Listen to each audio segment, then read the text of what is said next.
सेवा नरोत्तमं देवीं सरस्वतीं व्यासं ततो जयमुदीरये नष्टप्रायेषु अभद्रेषु नित्यं भागवत सेवया भगवते उत्तमश्लोके भक्तिर्भवति नैष्ठिकी। हरे कृष्ण। ಇವತ್ತಿನ ದಿನ ಶ್ರೀಮದ್ ಭಾಗವತಂ ಸ್ಕಂದ 1 ಅಧ್ಯಾಯ 3 ಶ್ಲೋಕ 58 ಇದ್ರ ಮೇಲೆ ನಾವು ಚರ್ಚೆನ ಮಾಡೋಣ. ಹರೇ ಕೃಷ್ಣ. 58ನೇ ಶ್ಲೋಕ ನಾನು ಹೇಳ್ಕೊಡ್ತೇನೆ, ದಯಮಾಡಿ ಅದು ಕೂಡ ಫಾಲೋ ಮಾಡಿ. ದಹ್ಯಮಾನೆ ಅಗ್ನಿರ್ದೇಹೇ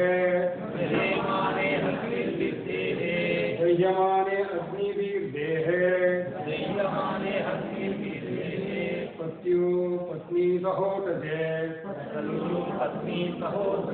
पत्युः पत्नी सहोटजे बहिस्थिता पतिं साध्वी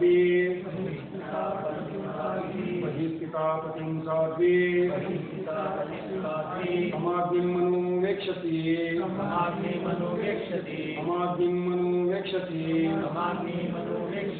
दह्यमाने अग्निर्देहे पत्यु पत्नी सहोटजे बहिस्थिता पतिं साध्वी अमाग्निं मनुवेक्षति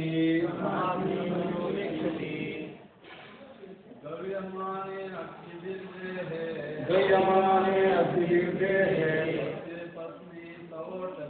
पत्यु पत्नी सहोटजे बहिस्थिता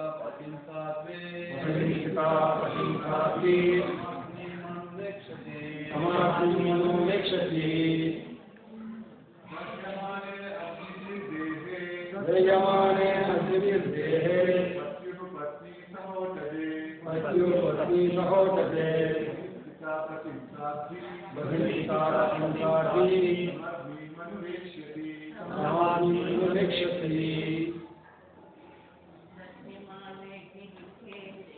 दह्यमाने अग्निर्देहे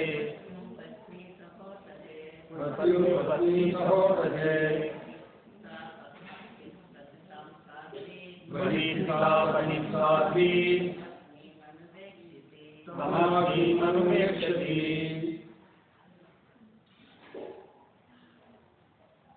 नवरात्र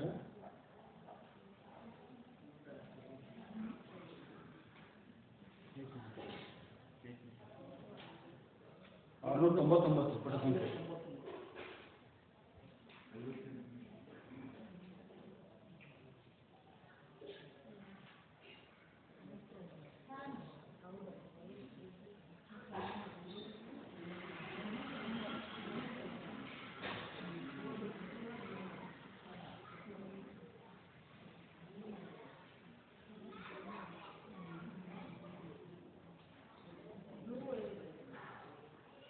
ಹೇಳ್ತೇನೆ ಮಾತಾಡಿ ಯಾರೊಬ್ರು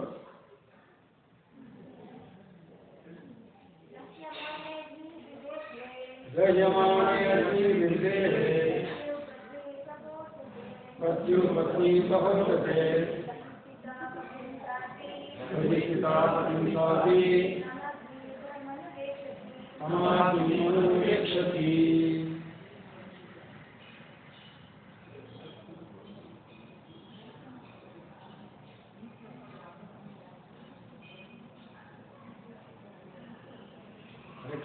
ಪದಪದಾರ್ಥವನ್ನು ನೋಡೋಣ. ದಹ್ಯಮಾನೆ ಉರಿಯುತ್ತಿರುವಾಗ ಅಗ್ನಿಭಿಃ ಬೆಂಕಿಯಿಂದ ದೇಹ ಶರೀರವು ಪತ್ಯು ಗಂಡನ ಪತ್ನಿ ಹೆಂಡತಿಯು ಸಹ ಉತ್ತದೆ ಪರ್ಣಕುಟಿಯೊಂದಿಗೆ ಬಹಿ ಹೊರಗೆ ಸ್ಥಿತ ನಿಂತಿದ್ದ ಪತಿ ಗಂಡನನ್ನು ಸಾಧ್ವಿ ಸುಶೀಲೆಯಾದ ತಂ ಆ ಅಗ್ನಿ ಬೆಂಕಿಯನ್ನು ಅನುವೇಕ್ಷತಿ ಅತ್ಯಂತ ಗಮನದೊಂದಿಗೆ ನೋಡುತ್ತಾ ಪ್ರವೇಶಿಸುವಳು. ಅನುವಾದ ಮತ್ತು ಭಾವಾರ್ಥ ಶ್ರೀಲ ಪ್ರಭುಪಾದರಾಯ. ಅನುವಾದ: ಧೃತರಾಷ್ಟ್ರನು ಯೋಗಾಸಕ್ತಿಯ ಬೆಂಕಿಯಲ್ಲಿ ತನ್ನ ಪರ್ಣಶಾಲೆಯೊಂದಿಗೆ ಉರಿದು ಹೋಗುವನು. ಗಂಡನನ್ನು ಹೊರಗಿನಿಂದ ಗಮನಿಸುತ್ತಿರುವ ಪತಿವ್ರತಿಯು ತದೇಕ ಚಿತ್ತದಿಂದ ಬೆಂಕಿಯನ್ನು ಪ್ರವೇಶಿಸುವಳು. ಭಾವಾರ್ಥ: ಗಾಂಧಾರಿಯು ತನ್ನ ಗಂಡನ ಬಾಳ ಸಂಗಾತಿಯಾದ ಆದರ್ಶ ಪತಿವ್ರತ ಸ್ತ್ರೀಯಾಗಿದ್ದಳು. ಆದ್ದರಿಂದ ಅವಳು ಹಠಯೋಗದ ಬೆಂಕಿಯಲ್ಲಿ ತನ್ನ ಪರ್ಣಪತಿರೋದೊಂದಿಗೆ ಉರಿದು ಹೋಗುತ್ತಿರುವ ಗಂಡನನ್ನು ಕಂಡಾಗ ಹತಾಶಳಾದಳು. ತನ್ನ 100 ಮಕ್ಕಳನ್ನು ಕಳೆದುಕೊಂಡ ಬಳಿಕ ಅವಳು ಮನೆಯನ್ನು ಬಿಟ್ಟಿದ್ದಳು. ಈಗ ಕಾಡಿನಲ್ಲಿ ತನ್ನ ಪ್ರೀತಿಯ ಗಂಡ ಉರಿದು ಹೋಗುವುದನ್ನು ಕಂಡಳು. ಈಗ ನಿಜವಾಗಿಯೂ ಅವಳಿಗೆ ತಾನು ಒಂಟಿ ಎನಿಸಿತು. ಆದ್ದರಿಂದ ಅವಳು ಗಂಡನ ಚಿತೆಯನ್ನು ಹೊಕ್ಕು ಸಾವಿನಲ್ಲೂ ಗಂಡನನ್ನೇ ಹಿಂಬಾಲಿಸಿದಳು. ಪತಿವ್ರತೆಯು ತನ್ನ ಮೃತ ಪತಿಯ ಚಿತೆ ಹೋಗುವುದನ್ನು ಸತಿ ಪದ್ಧತಿ ಎಂದು ಕರೆಯಲಾಗಿದೆ. ಈ ಕ್ರಿಯೆ ಹೆಂಗಸಿಗೆ ಅತ್ಯಂತ ಯುಕ್ತವಾದುದೆಂದು ಪರಿಗಣಿಸಲಾಗಿದೆ. ಅರ್ವಾಚೀನ ಯುಗದಲ್ಲಿ ಈ ಸತಿ ಪದ್ಧತಿಯು ಅಸಹ್ಯಕರ ಪಾತಕವಾಯಿತು. ಏಕೆಂದರೆ ಸಿದ್ಧಳಾದ ಹೆಂಗಸಿನ ಮೇಲೂ ಈ ಆಚಾರ ಪದ್ಧತಿಯನ್ನು ಬಲಾತ್ಕಾರದಿಂದ ಹೇರಲಾಯಿತು. ಪ್ರಾಚೀನ ಯುಗದಲ್ಲಿ ಗಾಂಧಾರಿ ಮತ್ತಿತರರು ಮಾಡಿದಂತೆ ಈ ಪತಿತ ಯುಗದಲ್ಲಿ ಪಾರ್ಥಿವ್ರತದಿಂದ ಸತಿ ಪದ್ಧತಿಯನ್ನು ಅನುಸರಿಸುವುದು ಯಾವ ಹೆಂಗಸಿಗೂ ಸಾಧ್ಯವಿಲ್ಲ. ಗಾಂಧಾರಿಯಂತಹ ಪತಿವ್ರತೆಯು ತನ್ನ ಗಂಡನ ಅಗಲಿಕೆ ನಿಜವಾದ ಬೆಂಕಿಗಿಂತ ಮಿಗಿಲಾಗಿ ಸುಡುತ್ತದೆ ಎಂದು ಭಾವಿಸುತ್ತಿದ್ದಳು. ಅಂತಹ ಹೆಂಗಸು ಸ್ವ ಇಚ್ಛೆಯಿಂದ ಸತಿ ಪದ್ಧತಿಯನ್ನು ಆಚರಿಸಬಹುದು. ಅಲ್ಲದೆ ಅಲ್ಲಿ ಯಾರಿಂದಲೂ ಬಲಾತ್ಕಾರದ ಅಪರಾಧ ಜರುಗಲಾರದು. ಈ ಪದ್ಧತಿ ಕೇವಲ ಕಂದಾಚಾರವಾದಾಗ ಆ ನಿಯಮವನ್ನು ಅನುಸರಿಸುವಂತೆ ಹೆಂಗಸಿನ ಮೇಲೆ ಒತ್ತಡ ಹಾಕಿದಾಗ ಅದು ನಿಜವಾಗಿ ಪಾತಕವಾಯಿತು. ಆದ್ದರಿಂದ ರಾಜ್ಯ ಶಾಸನದಿಂದ ಈ ಆಚಾರ ವಿಧಿಯನ್ನು ನಿಲ್ಲಿಸಬೇಕಾಯಿತು. ನಾರದ ಮುನಿಗಳು ಮಹಾರಾಜ ಯುಧಿಷ್ಠಿರನಿಗೆ ನೀಡಿದ ಈ ಕಾಲಜ್ಞಾನ ವಿಧವೆಯಾದ ತನ್ನ ದೊಡ್ಡಮ್ಮನಲ್ಲಿಗೆ ಅವನು ಹೋಗುವುದನ್ನು ತಡೆಯಿತು. ಹರೇ ಕೃಷ್ಣ. ಜ್ಞಾನಶಲಾಕಯ ಶಿಷ್ಯಬಂಧಿತಂ ಮೇನ ತಸ್ಮೈ ಶ್ರೀ ಗುರುಭ್ಯೋ ನಮಃ. ಶ್ರೀ ಚೈತನ್ಯಮನೋವಿಷ್ಣಂ ಸ್ಥಾಪಿತಂ ದೀಪಕಲಾಮಹಂ ವದಾತಿ ಸುಪತಾಂತಿಕಂ ವಂದೇಹಂ ಶ್ರೀಗುರು ಶ್ರೀಯುತಪದಕಂ ಶ್ರೀಗುರುಂ ವೈಷ್ಣವಂಶ್ಚ ಶ್ರೀರೂಪಂ ಸಾಗರಜಾತಂ ಸಾಗಣ ರಘುನಾಥಾನಿತಂ ತ್ವಂ ಸಜೀವಂ ಸಾರೂಪಂ ಸಾವಧೂಪಂ ಪ್ರಜನಾಸೇತಂ ಕೃಷ್ಣಚೈತನ್ಯದೇವಂ ಶ್ರೀ ರಾಧಾಕೃಷ್ಣಪಾದಂ ಸಹಗಣ ಲಲಿತಾ ಶ್ರೀವಿಶಾಖಾನ್ವಿತಾಂಶ್ಚ ಶ್ರೀಕೃಷ್ಣ ಕರುಣಾ ಸಿಂಧು ಭೀಮಸಿಂಧು ಜಗತ್ಪತೆ ಗತಿಶಾ ಗತಿಪತೆ ತತ್ವಕಾಂಕ್ಷಣ ಗೌರಾಂಗಿ ರಾಧೆ ವೃಂದಾವನೇಶ್ವರಿ ವಿಶ್ವವಾಣಿ ಶ್ರೀದೇವಿ ಪ್ರಣಮಾಮಿ ಹರಿಪ್ರಿಯೆ ವಾಂಚಾಕಲ್ಪತರುಶ್ಚ ಸಿಂಧುಪ್ರಿಯ ಜಗನಾಂ ಪಾವನೇಭ್ಯ ವೈಷ್ಣವೇಭ್ಯೋ ನಮೋ ನಮಃ. ಜಯ ಶ್ರೀ ಕೃಷ್ಣ ಚೈತನ್ಯ ಪ್ರಭು ನಿತ್ಯಾನಂದ ಶ್ರೀ ಅದ್ವೈತ ಗದಾಧರ ಶ್ರೀ ವಾಸಾದಿ ಗೌರಭಕ್ತರಿಂದ. ಹರೇ ಕೃಷ್ಣ ಕೃಷ್ಣ ಕೃಷ್ಣ ಹರೇ ಹರೇ ಹರೇ ರಾಮ ರಾಮ ರಾಮ ಹರೇ ಹರೇ. ಹರೇ ಕೃಷ್ಣ. ಇದರಲ್ಲಿ ಜಗದೀಶ್ವರ ಪ್ರಭುಪಾದಿಕಿ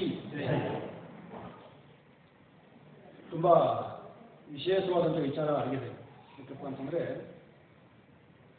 ನಮ್ಮ ಭಾರತೀಯ ಧರ್ಮ ಪದ್ಧತಿಯನ್ನು ಯಾರು ವಿಚಾರ ಮಾಡಿದಾಗ ಮೊದಲು ಕಾಂಟ್ರವರ್ಸಿ ಬರ್ತಾ ಇರೋದು ಇದೇ ವಿಚಾರ. ನಮ್ಮ ಪೂರ್ವದ ಸನಾತನ ಧರ್ಮದಲ್ಲಿ ಹೌದಾ, ಏನು ನಿಮ್ಮ ಧರ್ಮದಲ್ಲಿ ಈ ಪ್ರಕಾರವಿದೆಯಲ್ಲ, ಸತಿ ಏನಾರ ಅಕಸ್ಮಾತ್ ತೀರೋದ ಅಂತಂದರೆ ಅಲ್ಲಿ ಸತಿಯ ಜೀವನ ಕೂಡ ಅಲ್ಲಿಗೆ ಮುಕ್ತಾಯ ಅಂತ. ಹಾಗಾಗಿ ಇವ್ರ ಹಿನ್ನೆಲೆ ಈ ವಿಚಾರ ಯಾಕೆ ಬಂತು ಅಂತಕ್ಕಂಥದ್ದು ಸ್ವಲ್ಪ ಹಿನ್ನೆಲೆಯನ್ನು ಕೂಡ ನಾವು ವಿಚಾರ ಮಾಡೋಣ. ಸಾಕಷ್ಟು ಇದು ಸರಣಿ ಭಾಗವನ್ನು ಇದನ್ನು ನಡ್ಸ್ಕೊಂಡು ಬರ್ತಾ ಇದ್ದಾರೆ. ನಾನು ಕೂಡ ಸ್ತೋತ್ರನೇ, ನಾವು ಕೂಡ ವಿಡಿಯೋಗಳಲ್ಲಿ ಪದೇ ಪದೇ ವಿಚಾರಗಳನ್ನು ನೋಡ್ತೀವಿ. ಇದ್ರ ಹಿನ್ನೆಲೆ ಏನಾದ್ರು ಸ್ವಲ್ಪ ಹೇಳ್ತಾರೆ ಯಾರೊಬ್ರು ಈ ವಿಚಾರದ ಹಿಂದೆ ಸಂಕ್ಷಿಪ್ತವಾಗಿ ಯಾಕೆ ಇದು ವಿಚಾರ ಬರ್ತಾರೆ ಅಂತೇಳಿ ಸಾಕಷ್ಟು ಕೇಳಿದಿರಲ್ವಾ? ಇದು ಯಾವುದು ಸಬ್ಜೆಕ್ಟಿಗೆ ಬರ್ತಾ ಇದ್ದಂಗೆ ಧೃತರಾಷ್ಟ್ರನ ಬೃಹತ್ಯಾಗ, ಅಲ್ಲಿಂದ ಬರ್ತಾ ಇರ್ತಕ್ಕಂಥ ಇದು ಸಬ್ಜೆಕ್ಟ್. ಧೃತರಾಷ್ಟ್ರ ಗೃಹವನ್ನು ತ್ಯಾಗ ಮಾಡಿದ್ರು. ಹೇಗಾಗಿ ತ್ಯಾಗವನ್ನು ಮಾಡಿದ್ರು ಅಂತಕ್ಕಂಥದ್ದು. ವಾಸ್ತವವಾಗಿ ಧೃತರಾಷ್ಟ್ರ ಅಂದರೆ ಅವನು ಐಹಿಕ ಇಂದ್ರಿಯ ಲಾಲಸೆಯ ಹೆಗ್ಗುರುತವನು. ಯಾಕೆಂದರೆ ಧೃತರಾಷ್ಟ್ರನಿಗೆ ಏನಾಗಿತ್ತು, ಈಗ ತುಂಬ ವಯಸ್ಸಾಗಿತ್ತು. ಹುಟ್ಟುತ್ತಾನೆ ಏನಾಗಿದೆ, ಅವರು ಹೋರಾಡಿದ್ರು. ಆದರೂ ಕೂಡ ಈ ಇಂದ್ರಿಯ ಭೋಗಕ್ಕೆ ಅತಿ ಮುಖ್ಯವಾಗಿ ಬೇಕಾಗಿರ್ತಕ್ಕಂಥದ್ದು ಇಂದ್ರಿಯಗಳೇನೆ. ಅವು ತುಂಬ ಸುವ್ಯವಸ್ಥಿತವಾಗಿ ಇರಬೇಕು. ಆದರೆ ಇಂದ್ರಿಯಗಳೆಲ್ಲ ಏನಾಗಿದೆ, ಧೃತರಾಷ್ಟ್ರನಿಗೆ ಸ್ವರ್ಗಿ ಹೋಗಿದೆ. ಆದರೂ ಕೂಡ ಯಾವ ರೀತಿ ಅವನು ಬಯಕೆಯನ್ನು ಉಳಿಸ್ಕೊಂಡಿದ್ದಾನಿನ್ನ ಅಂತಕ್ಕಂಥದ್ದು ಅತ್ಯಂತ ಮುಖ್ಯವಾದಂಥ ವಿಚಾರ. ಇಲ್ಲಿ ಪ್ರಮುಖವಾಗಿ ನಾವು ಚರ್ಚೆ ಮಾಡಬೇಕಾದಂಥ ವಿಚಾರ ಏನಿದೆ ಅಂತಂದರೆ, ಧೃತರಾಷ್ಟ್ರ ಬೇರೆ ಯಾರೋ ನಾಗರ ಧೃತರಾಷ್ಟ್ರವೇ. ಏಕೆಂತಂದರೆ ಒಂದು ಇಂದ್ರಿಯ ತೃಪ್ತಿಯ ಕಲ್ಪನೆ ಮುಗಿದೋದ ತಕ್ಷಣ ನಾವೇನು ಮಾಡಬೇಕು ಅಂದರೆ ಮತ್ತೊಂದು ಇಂದ್ರಿಯ ತೃಪ್ತಿಯ ಕಲ್ಪನೆಯನ್ನು ಶುರು ಮಾಡ್ಕೊಳ್ತೀವಿ. ಮನೆ ಕಟ್ತಕ್ಕಂಥದ್ದು ನನಗೆ ಅತ್ಯುನ್ನತವಾದಂಥ ವಿಚಾರ. ಮನೆಯನ್ನು ಕಟ್ಬಿಟ್ರೆ ನನಗೆ ಮುಂದೆ ಏನು ನನಗೇನು ಅವಶ್ಯಕತೆ ಏನಿಲ್ಲ, ನಾನು ತುಂಬ ಸಂತೋಷವಾಗಿರ್ತೀನಿ. ಹೊಸ ಚಾಲೆಂಜ್ ನಮ್ಗೆ ಯಾವುದೂ ಇಲ್ಲ, ಸುಖ.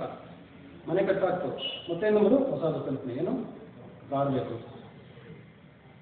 ಕಾರ್ ಆಯಿತು, ಮಕ್ಕಳು ಅವ್ರ ಅಭಿವೃದ್ಧಿ ಆಗಬೇಕು, ಅವನು ಇಂಜಿನಿಯರ್ ಆಗಬೇಕು, ಅವನು ಡಾಕ್ಟರ್ ಆಗಬೇಕು. ಅಂದರೆ ನಮಗೆ ಸುಖದ ಕಲ್ಪನೆ ಇದೆ, ಹಿಂದಿ ಅಂತ ಏನೇನು ಹಿಡಿದೋದು ಅಷ್ಟಕ್ಕೆ ಯಾವತ್ತೂ ಕೂಡ ಅದು ಆಗೋದಿಲ್ಲ.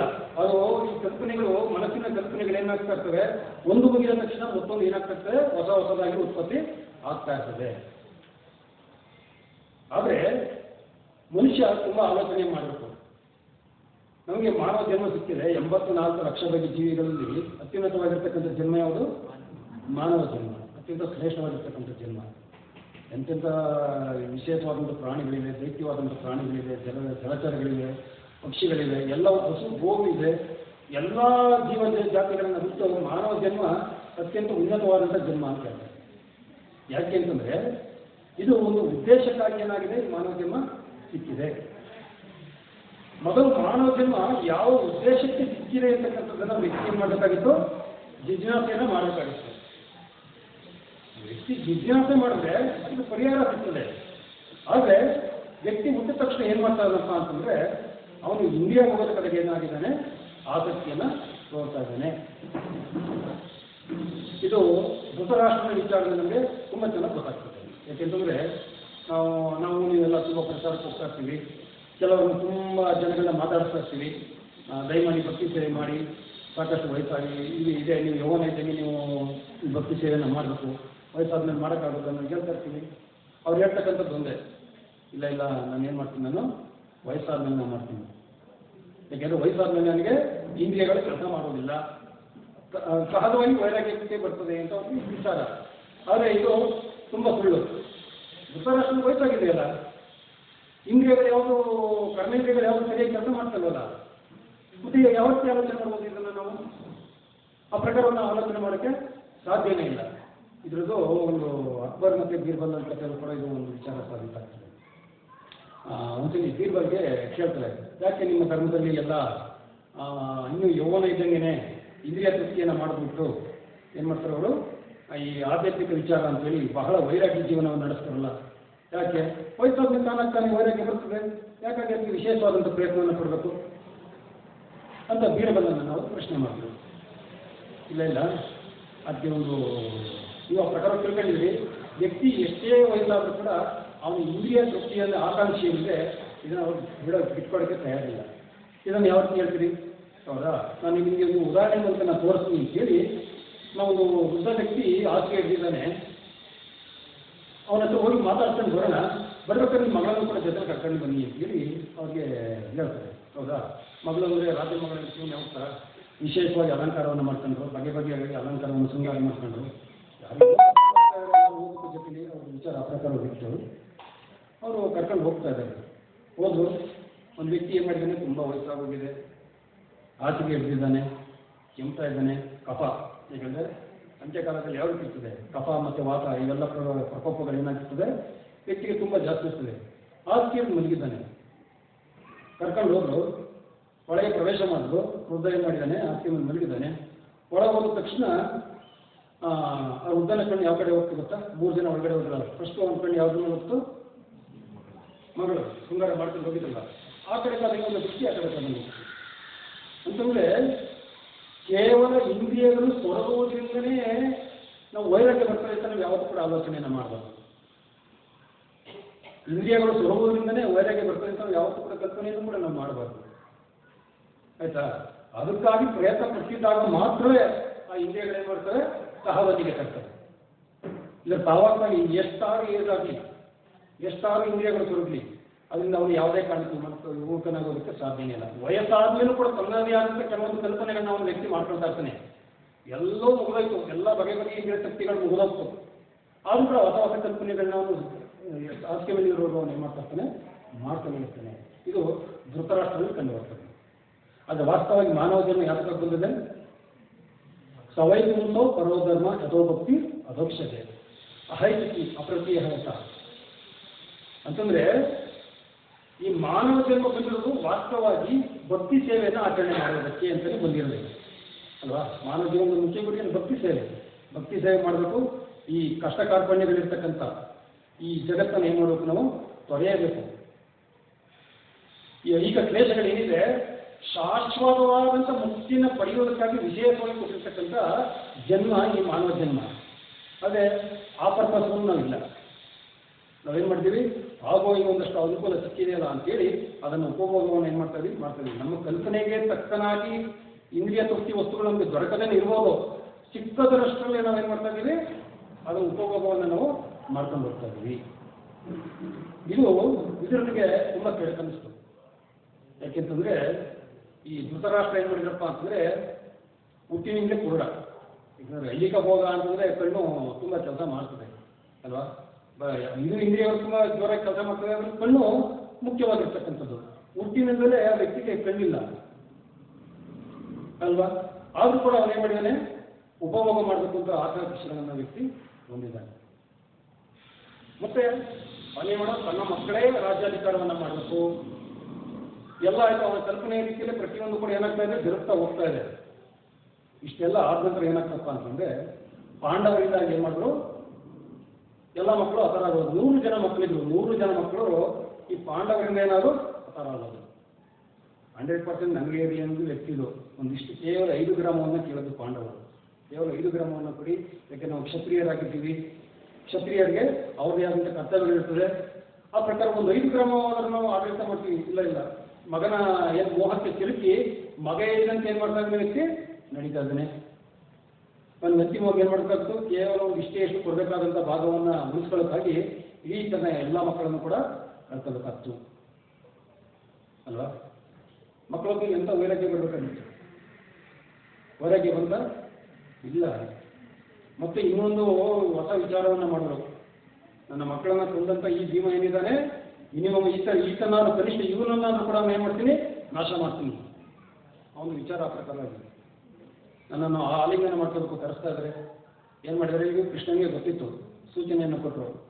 ಇಲ್ಲ ಈ ಧೃತರಾಷ್ಟ್ರ ಇನ್ನು ಅವನನ್ನು ಕೆಡಕುತ್ತಾನ ಏನಿದೆ, ಮೊದಲೆಲ್ಲ ಬೆಂಕಿ ಹಚ್ಚಿದ್ರು, ಮನೆಗೆಲ್ಲ ಬೆಂಕಿಯೆಲ್ಲ ಹಚ್ಚಿದ್ರು, ವಿಷವನ್ನು ಉಳಿಸಿದ್ರು, ಎಲ್ಲವೂ ವಿಫಲ ಆಗ್ತು. ಅವ್ನಿಗೆ ಅರ್ಥ ಆಗಬೇಕಾಗಿತ್ತು, ಭಗವಂತನ ರಕ್ಷಣೆಯಲ್ಲಿರೋರು ನಾವು ಯಾವುದೇ ಪ್ರಯತ್ನವನ್ನು ಮಾಡಿದ್ದಕ್ಕೂ ಕೂಡ ಅವ್ರನ್ನ ಕೊಲ್ಲಕ್ಕಾಗೋದಿಲ್ಲ. ಭಗವಂತ ಕೊಲ್ಲಬೇಕು ಅಂತ ಇಚ್ಛೆ ಪಟ್ಟರೆ ಯಾರು ಬಂದು ಅವ್ರನ್ನ ರಕ್ಷಣೆ ಮಾಡೋಕ್ಕಾಗೋದಿಲ್ಲ. ಅಥವಾ ಭಗವಂತ ಯಾರನ್ನ ರಕ್ಷಣೆ ಮಾಡಬೇಕು ಅಂತ ಇಚ್ಛೆ ಪಟ್ಟರೆ ಬಂದು ಯಾರನ್ನ ಕೊಲ್ಲಕ್ಕಾಗೋದಿಲ್ಲ. ಈ ವಿಜ್ಞಾನ ಅವನಿಗೆ ಅರ್ಥನೇ ಆಗ್ತಾ ಇಲ್ಲ. ಅವನೇನು ಮಾಡ್ತಾ ಇದ್ದಾನೆ, ತನ್ನ ಸ್ವಶಕ್ತಿಯ ಆಧಾರದ ಮೇಲೆ ಏನು ಮಾಡ್ತಾ ಇದ್ದಾನೆ, ಹೇಗಾದರೂ ಮಾಡಿ ನಾನು ಇದಕ್ಕೆ ನನ್ನ ದ್ವೇಷವನ್ನು ಅವನನ್ನು ತೀರಿಸ್ಕೊಳ್ಳಬಲ್ಲೆ ಅಂತಕ್ಕಂಥದ್ದು ಅದು ಒಂದು ಬಗ್ಗೆ ತೃಪ್ತಿ. ಅವನೇನು ಮಾಡ್ತಾ ಇದ್ದಾನೆ, ಕರ್ಕೊಳ್ತಾ ಇದ್ದಾನೆ, ನಾನು ಆಲಿಂಗನ ಮಾಡಬೇಕು ಅಂತ. ಎಂಥ ವಂಚನೆ ಬಿಡಿ, ತನ್ನ ಸ್ವಂತ ತಮ್ಮನ ಮಕ್ಕಳು ಮತ್ತೆ ಕರ್ಕೊಂಡು ಏನು ಮಾಡ್ತಾ ಇದ್ದಾನೆ, ಅದನ್ನು ಆಲಿಂಗನ ಮಾಡ್ತಾ ಇದ್ದಾನೆ. ಕೃಷ್ಣನ ಗೊತ್ತಿತ್ತು, ಅದಕ್ಕಾಗಿ ಅವ್ರು ಏನು ಮಾಡಿದ್ರು, ಒಂದು ಉಕ್ಕಿನ ಶಿಲೆಯನ್ನು ಅವರು ನಿರ್ಮಾಣ ಮಾಡಿದ್ರು. ಆ ಉಕ್ಕಿನ ಶಿಲೆ ಅವನ ಬಾಹುಬಲಕ್ಕೆ ಸಿಕ್ಕಿ ಏನಾಗ್ತಾರೆ, ಪುಡಿಯಾಗಿ ಹೋಗ್ತಾ ಇದೆ. ಈ ಪ್ರಕಾರವಾಗಿ ಸತತವಾಗಿ ಏನು ಮಾಡ್ತಾ ಇದ್ರಪ್ಪ ಅಂದರೆ ತನ್ನ ಮೆರೆಯುವುದಕ್ಕೆ ಅವರು ಸತತವಾಗಿ ಅವರು ಪ್ರಯತ್ನ ಪಟ್ಟರು. ಅವರು ಮಾನವನ ಜೀವನದ ಉದ್ದೇಶ ಏನಿದೆ ಅಂತ ಅರ್ಥವನ್ನು ಮಾಡ್ಕೊಳ್ಳುವಂಥ ಒಂದು ಪ್ರಯತ್ನವನ್ನು ಕೂಡ, ಒಂದು ಸಣ್ಣ ಪ್ರಯತ್ನವನ್ನು ಕೂಡ ಅವರು ಧೃತರಾಷ್ಟ್ರ ಮಾಡಿಲ್ಲ. ಸತತವಾಗಿ ವೈಷ್ಣವರು ಅವ್ರ ಪಕ್ಕದಲ್ಲಿದ್ದಾರೆ. ಯಾರು? ವಿದುರ. ಸತತವಾಗಿ ಅವ್ರು ಏನು ಮಾಡ್ತಾ ಇದ್ರಪ್ಪ ಅಂದರೆ, ಇದಪ್ಪ ನೀವು ನಡ್ತಾ ಇರ್ತಕ್ಕಂಥ ನಡವಳಿಕೆ ಏನಿದೆ ಖಂಡಿತ ತಪ್ಪಿದೆ, ಇದು ಮುಂದೆ ನಿಮಗೆ ತುಂಬ ಕ್ಲೇಶಕ್ಕೆ ಅನುವು ಮಾಡಿಕೊಡ್ತದೆ, ದಯಮಾಡಿ ಈ ಪ್ರಕಾರ ನೀವು ನಡ್ಕೊಳ್ಬೇಡ. ಇಲ್ಲ ಕೇಳ್ತಾ ಇಲ್ಲ, ಏನು ಕೇಳೋದಿಲ್ಲ. ಅವತ್ತು ಕೇಳ್ಬಿಟ್ಟಿದ್ರೆ ಅಕಸ್ಮಾತ್ ವೀರನ ಮಾತನ್ನು ಅವನು ಸ್ವೀಕರಿಸಿದ್ರೆ ಏನಾಗ್ತಿತ್ತು, 100 ಜನ ಮಕ್ಕಳು ಉಳ್ಕೊಳ್ತಿದ್ರು. ಎಷ್ಟು ಎಲ್ಲ ಇಡೀ ಎಲ್ಲ ರಾಜ್ಯವನ್ನು ತಾವೇ ಉಪಭೋಗ ಮಾಡಿ ಕೂಡ ಕೇವಲ ಒಂದು 5 ಗ್ರಾಮದಲ್ಲಿ ಅವ್ರು ಏನು ಮಾಡ್ಬೋದಾಗಿತ್ತು, ಸುಸ್ಥಿತಿಯಾಗಿ ಇರಬೇಕಾಗಿತ್ತು. ಆದರೆ ಮೂರ್ಖನಿಗೆ ಇವೆಲ್ಲ ಅರ್ಥ ಆಗೋದಿಲ್ಲ. ಯಾಕೆಂತಂದರೆ ಮೂರ್ಖನಿಗೆ ಯಾವಾಗ ಅರ್ಥ ಆಗ್ತದೆ, ಬಲವಾದ ಪೆಟ್ಟನ್ನು ಕೊಟ್ಟಾಗ ಮಾತ್ರ ವ್ಯಕ್ತಿ ಏನು ಮಾಡ್ತಾನೆ, ಅರ್ಥ ಮಾಡ್ಕೊಳ್ತಾನೆ. ನಮ್ಮಲ್ಲಿ ಯಾವಾಗ ವಿಚಾರ ಮಾಡ್ತಾ ಇರ್ತೀವಿ, ಅದು ಯಾವ ರೀತಿ ಇದೆ ಅಂತಂದರೆ, ನಮ್ಮಲ್ಲಿ ಹಳ್ಳಿಗಳಲ್ಲಿ ಪ್ರಾಣಿ ಎಮ್ಮೆ ಅಂದರೆ ಯಾವ ರೀತಿ, ಮಂದಬುದ್ಧಿ ಮಂದ ಚರ್ಮ ಅಲ್ವಾ. ಅಕಸ್ಮಾತು ನಮಗೆ ಒಂದು ವಿಷಯ ಏನಾದ್ರು ಹೇಳ್ತಾ ಇರ್ತಾರೆ ಅಂದರೆ, ತುಂಬ ಚುರುಕಾಗಿತ್ತು ಮಕ್ಕಳು, ಹೈಪರ್ ಆಕ್ಟಿವಿಟಿ, ಅವರು ಚುರುಕುತನ ತಡೆಯೋಕೆ ಹಿಡಿಯಕ್ಕೆ ಆಗೋದಿಲ್ವಲ್ಲ, ಪ್ರತಿಕ್ಷಣ ಶ್ರಮ ಅಂತ ಹೈಪರ್ ಆಕ್ಟಿವಿಟಿ ಮಕ್ಕಳನ್ನು ಹಿಡಿಯೋದು ಅಂದರೆ ಭಾಳ ಶ್ರಮದಾಯಕ ಕೆಲಸ. ಅವ್ರು ಏನು ಮಾಡ್ತಾರೆ ಗೊತ್ತಾ, ಅಥವಾ ಮಂದ ಬಗೆಯಲ್ಲಿ ಎಣ್ಣೆ ಹಾಲು ಕೊಡ್ತಾರೆ.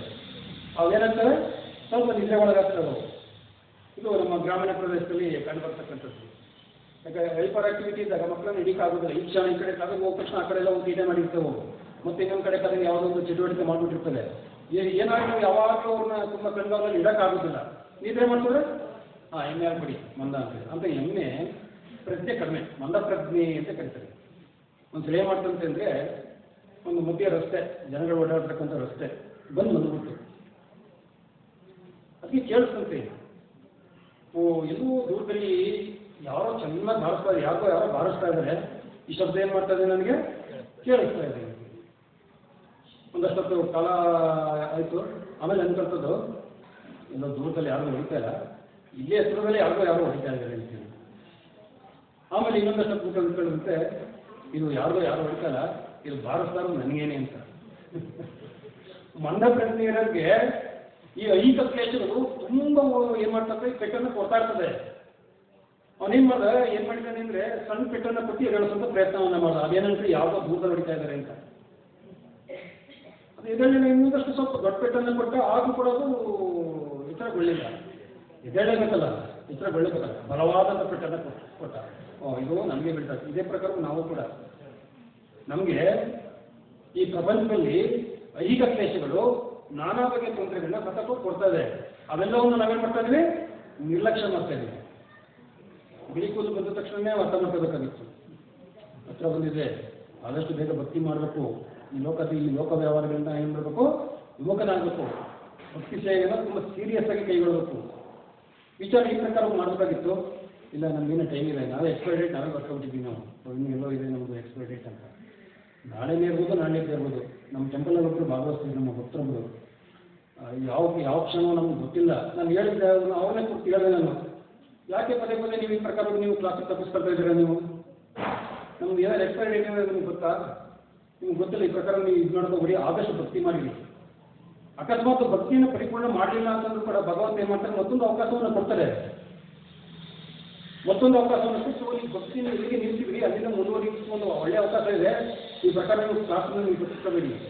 ಸತತಂ ಬುದ್ಧಿ ಸಂಯೋಗಂ ಲಭತೆ ಪೌರ್ವದೇಹಿಕಂ. ಅಂದರೆ ಈ ಪೂರ್ವ ಜನ್ಮದಲ್ಲಿ ನಾವು ಯಾವುದು ಭಕ್ತಿ ಸೇವೆಯಲ್ಲಿ ಎಲ್ಲಿವರೆಗೆ ನಿಂತಿರ್ತೀವಿ, ಭಗವಂತ ಅಲ್ಲಿಂದ ಮುಂದುವರಿಯೋದಕ್ಕೆ ಏನು ಮಾಡ್ತಾರೆ, ಅವರು ಅವಕಾಶವನ್ನು ಮಾಡಿಕೊಡ್ತಾರೆ ಅಲ್ವಾ? ಹಾಗಾಗಿ ಆ ಭರವಸೆನ ನಾವು ಇಡಬೇಕು. ಇದು ರಾಜಕಾರಣಿಗಳ ಭರವಸೆ ಇದ್ದಲ್ಲ, ನಿಮಗೆ ತಿಂಗಳ 2,000 ಆಗ್ತೀವಿ ಅಂತ. ಎಷ್ಟು ತಿಂಗಳು ಬಂದಿದೆ? ಈ ಕೆಲವೊಂದು ತಿಂಗಳು ಬಂದಿರ್ಬೋದು, ಕೆಲವೊಂದು ತಿಂಗಳು ಬಂದಿಲ್ಲ. ಈ ರಾಜಕಾರಣಿಗಳ ಭರವಸೆ ಅಲ್ಲ, ಭಗವಂತನ ಭರವಸೆ. ಅವ್ರು ಭರವಸೆ ಕೊಟ್ಟು ಅಂದರೆ ಅದು ಕಡಾಖಂಡಿತವಾಗಿ ಅದು ನಮಗೆ ಬರುತ್ತದೆ ಅಂತಕ್ಕಂಥದ್ದನ್ನ ಅರ್ಥ ಮಾಡ್ಕೋಬೇಕು. ಈ ಪ್ರಕಾರವಾಗಿ ಏನು ವಿಚಾರ ಸಬ್ಜೆಕ್ಟ್ ಇದು? ಭಕ್ತಿ ಸೇವೆ. ಓಕೆ, ಸರಿ. ಅಂದರೆ ವ್ಯಕ್ತಿ ಏನು ಮಾಡ್ತಾರೆ ಅಂದ್ರೆ ಎಮ್ಮೆ ವಿಚಾರವನ್ನು ಕೊಟ್ಟಿದ್ದೆ ನಾನು ಅಲ್ವಾ? ಅಂತಂದರೆ ನಾವು ಕೂಡ ಬರವಾದ ಪೆಟ್ಟು ತಿನ್ನುವವರೆಗೆ ನಾವು ಕಾಯಕ್ಕೆ ಹೋಗ್ಬೇಕು. ಎಲ್ಲಿವರೆಗೆ ಕಾಯ್ದ? ಧೃತರಾಷ್ಟ್ರ ತನ್ನ 100 ಜನ ಮಕ್ಕಳು ನಾಶ ಆಗುವವರೆಗೂ ಕಾಯ್ದ. ಒಂದು ಆಪರ್ಚುನಿಟಿ ಸಿಕ್ಕಿತ್ತು ಅವ್ರಿಗೆ ಮಧ್ಯೆ ಒಂದು ಬಾರಿ. ಅವ್ರು ಇದಕ್ಕೆ ಮುಂಚೆ ಏನು ಮಾಡಿದ್ರು ಅಂದರೆ, ಒಂದು ಬಾರಿ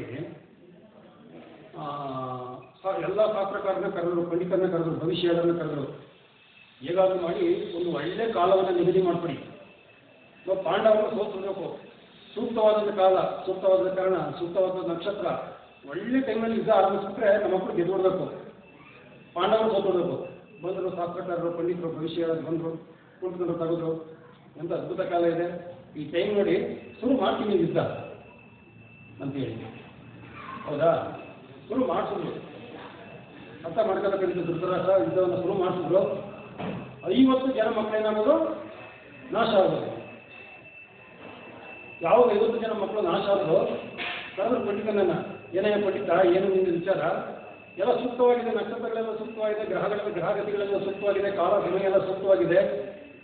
ಆದರೆ ನೀನು ಹೇಳಿದೆ ಪಾಂಡವರಿಗೆ ಎಲ್ಲ ತುಂಬ ವ್ಯತಿರಿಕ್ತವಾಗಿದೆ, ಎಲ್ಲ ನಕ್ಷತ್ರ ಗ್ರಹಗಳೆಲ್ಲ ವ್ಯತಿರಿಕ್ತವಾಗಿದೆ ಅಂತ ಹೇಳಿದೆ. ಆದರೆ ಇಲ್ಲಿ ನೋಡೋಣ, ನಮ್ಮದು 50 ಜನ ಮಕ್ಕಳೆಲ್ಲ ಆಗಲೇ ಹೊರಟೋದ್ರಲ್ಲಪ್ಪ, ಏನು ನಿಮ್ಮದು ವಿಚಾರ? ಸರಿ ಇದೆ, ಅದು ವ್ಯತ್ಯಾಸ ಏನಿದೆ, ಸಕಲ ಗ್ರಹಗತಿಗಳ ಒಡೆಯನಾಗಿರ್ತಕ್ಕಂಥ ಭಗವಂತ ಏನಿದ್ದಾರೆ ಆ ಕಡೆ ಕೂತಿದ್ದಾರೆ, ಒಡೆಯ ಆ ಕಡೆ ಕೂತಿದ್ದಾರೆ. ಬರೀ ಗ್ರಹ ನಕ್ಷತ್ರಗಳನ್ನ ಇಟ್ಕೊಂಡು ಏನು ಮಾಡ್ತೀರಿ ನೀವು? ಅಲ್ಲ, ಸಕಲ ಗ್ರಹ ಫಲ ನೀನೇ ಸರ್ದಿಜಾಕ್ಷ ಅಂತ ಹೇಳ್ತಾ ಇರ್ತಕ್ಕಂಥದ್ದು. ಅಂದರೆ ಸಕಲ ಗ್ರಹಗಳ ಫಲನು ಭಗವಂತನ ಮೇಲೆ ಇದೆ. ಎಲ್ಲರೂ ಕೂಡ ಯಾರ ಆದೇಶದ ಮೇಲೆ ಕೆಲಸ ಮಾಡ್ತಾ ಇದ್ದಾರೆ? ಭಗವಂತನ ನಿರ್ದೇಶನದಲ್ಲಿ ಏನು ಕೆಲಸ ಮಾಡ್ತಾರದು? ಇವ್ರ ಮೇಲೆ ಕೆಲಸ ಮಾಡಬೇಡಪ್ಪ, ಖಂಡಿತ ಕೆಲಸ ಮಾಡೋದಿಲ್ಲ ಅವರು. ಇದನ್ನು ಅರ್ಥ ಮಾಡ್ತಿರ್ಬೇಕು. ಹೋಗಿ ಬಂದು ನೀವು ಏನು ಮಾಡಿದ್ರಪ್ಪ ಅಂದರೆ ಕೃಷ್ಣನನ್ನು ನೀವು ಹೊರ ಕರ್ಕೊಂಡ್ಬಿಟ್ಟು ಅವನ ಸಿರಿಯನ್ನು ನಿಮ್ಮ ಕಡೆ ಅವನ ಸೈನ್ಯವನ್ನು ಸಮಸ್ತ ಶಕ್ತಿಯನ್ನು ಈ ಕಡೆ ಕರ್ಕೊಂಡಿದ್ರಿ. ಆ ಶಕ್ತಿ ಯಾವತ್ತೂ ಭಗವಂತನ ಆದೇಶದ ಆಧಾರದ ಮೇಲೆ ಅದು ಕೆಲಸ ಮಾಡೋದು. ತುಂಬ ಎಲ್ಲ ಹಿಂದೆ ತತ್ವಗಳಿದೆ, ತುಂಬ ಆಳವಾದಂಥ ತತ್ವಗಳು ಸರಿಯಾಗಿ ಅರ್ಥ ಮಾಡ್ಕೋಬೇಕು. ಹೌದು, ಈ ಜಗತ್ತಿನಲ್ಲಿ ನಮ್ಮಲ್ಲಿ ತುಂಬ ನಮ್ಮ ಪೂರ್ವ ಕರ್ಮದ ಆಧಾರದ ಮೇಲೆ ನಮಗೆ ತುಂಬ ಕರ್ಮಗಳು ಏನು ಮಾಡ್ತಾ ಇದೆ, ಕೆಲಸ ಮಾಡ್ತಾ ಇದೆ. ಬಗೆ ತೊಡಕುಗಳನ್ನ ನಮಗೆ ಕೊಡ್ತಾ ಇದೆ. ಆದರೆ ಆ ತೊಡಕುಗಳನ್ನ ನಾವು ಕಲಿತನ್ನು ಅನುಭವಿಸ್ಬೇಕಂತ ಅವಶ್ಯಕತೆ ಇಲ್ಲ. ಯಾವಾಗ ಭಗವಂತನನ್ನು ಆಶ್ರಯಿಸಿದಾಗ, ಯಾವಾಗ ನಾವು ಭಗವಂತನನ್ನು ನೇರವಾಗಿ ನಾವು ಆಶ್ರಯಿಸ್ತೀವೋ ಈ ಕರ್ಮದ ಫಲಗಳನ್ನ ನಾವು ಖಂಡಿತವಾಗಿ ನಾವು ಅನುಭವಿಸ್ಬೇಕಂತ ಅವಶ್ಯಕತೆ ಇಲ್ಲ. ಬರಬಹುದು, ಖಂಡಿತ ಬರಬಹುದು. ಅದನ್ನು ಸಹಿಸುವಂಥ ಶಕ್ತಿಯನ್ನ ಭಗವಂತ ಖಂಡಿತ ಕೊಡ್ತಾರೆ. ಯಾವ ರೀತಿ? ಮಾತಾ ಸ್ವಸ್ಥ ಕೌಂತೆಯ ಶೀತೋಷ್ಣ ಸುಖದುಃಖದ ಆಗಮಾಪಾಯನ ನಿತ್ಯಂ ಸ್ಥಾಂತಿ ಶಿಕ್ಷಸ್ವ ಭಾರತ. ಆ ಸಹನೆಯನ್ನು ಭಗವಂತ ಏನು ಮಾಡ್ತಾರೆ, ಆ ಸಹಿಸಿಕೊಳ್ಳುವಂಥ ಶಕ್ತಿಯನ್ನು ಭಗವಂತ ಏನು ಮಾಡ್ತಾರೆ, ಖಂಡಿತ. ಆಯ್ತಾ? ಅದಕ್ಕಾಗಿ ಭಗವಂತ ಒಂದು ಭಕ್ತಿ ಸೇವೆ. ವಾಸ್ತವವಾಗಿ ನಾವು ಈ ಕರ್ಮದ ಈ ಇದರಿಂದ ನಾವು ತಗೋಬೇಕು ಅಂತಲೇ ನಾವೇನು ಭಕ್ತಿ ಸೇವೆಯನ್ನು ಮಾಡಬೇಕಂತ ಅವಶ್ಯಕತೆ ಏನಿಲ್ಲ. ಭಕ್ತಿ ಸೇವೆಯನ್ನು ಮಾಡಿದ್ರೆ ಕರ್ಮದ ಫಲಗಳು ತಾನೇ ನಾಶ ಆಗ್ತವೆ. ಒಂದು ಸೈಡ್ ಎಫೆಕ್ಟ್. ವಾಸ್ತವವಾಗಿ ಭಕ್ತಿ ಸೇವೆ ನಮ್ಮ ಪೂರ್ವ ಜನ್ಮದ್ದು ಏನಿದೆ ಭಗವಂತನ ಪ್ರೇಮಪೂರ್ವಕವಾದ ಸೇವೆ ಮತ್ತೆ ನಾವು ಕೊಡಬೇಕಾಗಿದೆಯಲ್ಲ, ಆ ಸೇವೆಯನ್ನು ಮತ್ತೆ ನಾವು ಬೆಳೆಸ್ಕೊಳ್ಳೋದಕ್ಕಾಗಿ ಮಾಡಬೇಕಾಗಿರ್ತಕ್ಕಂಥ ಪ್ರಯತ್ನ ಭಕ್ತಿ ಸೇವೆ. ಈ ಸಂಕಷ್ಟಗಳು ತಾನೇ ಸೈಡ್ ಎಫೆಕ್ಟ್. ಯಾವುದೋ ಒಂದು ಮಾತ್ರೆಯನ್ನು ನುಂಗಿದ್ರೆ ದೊಡ್ಡ ಕಾಯಿಲೆ ಹೋಗಿಂತ ನಾವು ಮಾತ್ರೆಯನ್ನು ನುಂಗ್ತಾ ಇದ್ದೀವಿ ಅಂತಿದ್ವಿ. ಎಷ್ಟೋ ಸಣ್ಣ ಪುಟ್ಟ ಕಾಯಿಲೆಗಳು, ತಲೆನೋವಾಗಿರ್ಬೋದು, ಮತ್ತೊಂದಾಗಿರ್ಬೋದು, ಅವು ಸಹಜವಾಗಿ ತಾವು ಏನಾಗ್ತದೆ, ಹೋಗ್ತದೆ. ಅಪ್ರಾರಂಭ ಫಲಂ ಪಾಪಂ ಊಟಂ ಬೀಜಂ ಫಲೋನ್ಮುಖಂ ಕ್ರಮೇಣ ಇವ ಪ್ರಣೀಯತೆ ವಿಷ್ಣು ಭಕ್ತಿ ರಥಾತ್ಮನ. ಯಾವಾಗ ಭಗವಂತನ ಭಕ್ತಿ ಸೇವೆಯನ್ನು ಮಾಡ್ತೀವೋ ಅಪ್ರಾರಬ್ಧ ಫಲಂ ಪಾಪಂ ಊಟಂ ಬೀಜಂ ಫಲವನ್ನು ಕೂಟಂ, ಪಾಪ ಮಾಡಬೇಕು ಅಂತಕ್ಕಂಥ ಆಲೋಚನೆ ಬಂದಿಲ್ಲ, ಅದು ಕೂಡ ಏನಾಗ್ತದೆ, ನಾಶ ಆಗುತ್ತದೆ. ಬೀಜಂ, ಈಗ ತಾನೇ ಬೀಜ ಇಟ್ಟಿದೆ, ಅದೇನೇನು ಮೊಳಕೆಯೊಡೆಯುವಂಥ ಸ್ಥಿತಿ ಬಂದಿದೆ. ಆ ಥರದ ಪಾಪ ಕರ್ಮದ ಫಲಗಳು ಏನಾಗ್ತಾ ಇದೆ, ನಾಶ ಆಗ್ತಾ ಇದೆ. ಬೀಜಂ ಕೂಟಂ ಬೀಜಂ ಫಲೋನ್ಮುಖಂ. ಕೆಲವೊಂದು ಏನಾಗ್ತಾ ಇದೆ, ರಿಸಲ್ಟ್ ಬರ್ತಾ ಇದೆ.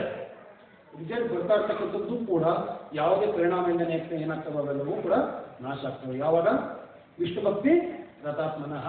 ಕೃಷ್ಣ ಭಕ್ತಿಯನ್ನು ನಾವು ಯಾವಾಗ ಆಚರಣೆ ಮಾಡ್ತೀವೋ ಇದರಿಂದ ಎಲ್ಲ ನಾವು ಕೆಟ್ಟವರು. 50 ಜನ ನಾಶ ಆದಾಗ ಕೂಡ ತನ್ನ ಮಕ್ಕಳು 50% ಹೋದಲ್ಲ, ಏನು ಮಾಡಬೇಕಾಗಿತ್ತು? ಆಲೋಚನೆಯನ್ನು ಮಾಡಬೇಕಾಗಿತ್ತು. ಧೃತರಾಷ್ಟ್ರ ಆನಂದನು ಕೂಡ ಏನಾಗ್ತಿದ್ದ, ಮುಂದುವರಿಯಿತು, ಸರ್ವವನ್ನು ಏನು ಮಾಡ್ದ, ಕಳ್ಕೊಂಡ. ಇದು ವಿಚಾರ ಅಲ್ಲ, ತೊಂದರೆ ಇಲ್ಲ. ಬಲವಾದ ಪೆಟ್ಟು ಬಿದ್ದಿದೆ ವ್ಯಕ್ತಿ ಈಗಲಾದರೂ ಕೂಡ ಆಲೋಚನೆ ಮಾಡೋದು, ಇಷ್ಟೆಲ್ಲ ಕಷ್ಟಗಳ ತೊಂದರೆಗಳಿಗೆ ಏನು ಕಾರಣ? ಹಾಗಾದ್ರೆ ಜೀವನ ಅಂದರೆ ನಿಜವಾದೇನು ಅಂತಕ್ಕಂಥದ್ದು ನಾವು ಆಲೋಚನೆ ಮಾಡಬೇಕಾಗಿತ್ತು. ಆದರೆ ಅವ್ನು ಏನು ಮಾಡ್ತಾ ಇದ್ದಾನೆ ಗೊತ್ತಾ? ತನ್ನ ಮಕ್ಕಳನ್ನೇ ಕೊಂದಿರ್ತಕ್ಕಂಥ ಭೀಮನ ಅಡಿಗೆಯಲ್ಲಿ ಅನ್ನವನ್ನು ತಿಂದುಕೊಟ್ಟಿದ್ದಾನೆ. ಇದೇ ಪರಿಸ್ಥಿತಿಯಲ್ಲಿ ನಾವು ಕೂಡ ಜೀವನವನ್ನು ನಡೆಸ್ತಾರೆ. ಅದೇ ಪ್ರಕಾರ ಆಗಲ್ಲ. ಮನೆಗಳಲ್ಲಿ ತುಂಬ ತೊಡಕುಗಳುಂಟು, ಆ ಪ್ರಕಾರವಾಗಿ ದೂರ್ತಾರೆ, ಈ ಪ್ರಕಾರವಾಗಿ ದೂರ್ತಾರೆ. ಆದರೂ ಕೂಡ ನಾವೇನು ಮಾಡ್ತಾ ಇದ್ವಿ, ಅಡ್ಜಸ್ಟ್ಮೆಂಟ್. ಪ್ರತಿಯೊಂದನ್ನು ಕೂಡ ನಾವೇನು ಮಾಡ್ತಾ ಇದ್ವಿ, ಅಡ್ಜಸ್ಟ್ಮೆಂಟ್ ಮಾಡ್ಕೊಂಡು ಜೀವನವನ್ನು ನಡೆಸ್ತೀವಿ. ಹೇಗೋ ಅಷ್ಟು ಆಸಕ್ತಿ ಅಂತ ಇಲ್ಲ. ಈ ಪ್ರಕಾರ ನಾವು ಏನು ಮಾಡಬೇಕು, ಇಂದಿಗೆ ಈ ಧೃತರಾಷ್ಟ್ರನಿಗೆ ಎಂಥ ದುಃಖಮಯ ಸನ್ನಿವೇಶ, 100 ಜನ ಮಕ್ಕಳು ಕಳ್ಕೊಳ್ತಕ್ಕಂಥದ್ದು ತುಂಬ ದುಃಖಮಯ ಸನ್ನಿವೇಶ. ಆದರೂ ಕೂಡ ಬದುಕಬೇಕು ಅನ್ನೋ ಇಚ್ಛೆ ಅದಕ್ಕೆ ಏನಾಯಿತು, ಉಳ್ಕೊಂಡಿತ್ತು. ಜೀವನದ ನಿಜವಾದ ಜಿಜ್ಞಾಸೆನ ಅಂಥ ಸಂದರ್ಭವೂ ಕೂಡ ಮಾಡೋಕ್ಕಾಗೋದಿಲ್ಲ. ಅಂಥ ಸಂದರ್ಭದಲ್ಲಿ ಪರಮ ಕರುಣೆಯಿಂದ ಯಾರು ಬರ್ತಾರೆ, ವೈಷ್ಣವರು ಬರ್ತಾರೆ. ಸತ್ಯ, ಈ ಜಗತ್ತಿನಲ್ಲಿ ನಾವಂತೂ ಚಿಂತನೆಯನ್ನು ಮಾಡೋದಿಲ್ಲ. ನಾವಂತೂ ಚಿಂತನೆಯನ್ನು ಮಾಡೋದಿಲ್ಲ. ಆಗ ವಿಶೇಷವಾದಂಥ ಅನುಗ್ರಹ ವೈಷ್ಣವರ ಕರುಣೆ ಬರ್ತದೆ. ಅದೇ ಪ್ರಕಾರವಾಗಿ ವಿದುರರಿಂದಾಗಿ ವಿದುರ ಬರ್ತಾ ಇದ್ರೆ, ವಾಸ್ತವವಾಗಿ ಅವರು ತೀರ್ಥಕ್ಷೇತ್ರಕ್ಕೆ ಹೋಗಿದ್ರು. ದುರ್ಯೋಧನದಿಂದ ಅಪಮಾನಿತರಾಗಿ ಅವರು ಏನು ಮಾಡಿದ್ರು, ತೀರ್ಥಕ್ಷೇತ್ರಕ್ಕೆ ಹೋಗಿದ್ರು. ತೀರ್ಥಕ್ಷೇತ್ರದಿಂದ ಮತ್ತೆ ಬಂದರು, ಇಲ್ಲಿಗೆ ಹಸ್ತಿನಾಪುರಕ್ಕೆ ಬಂದರು.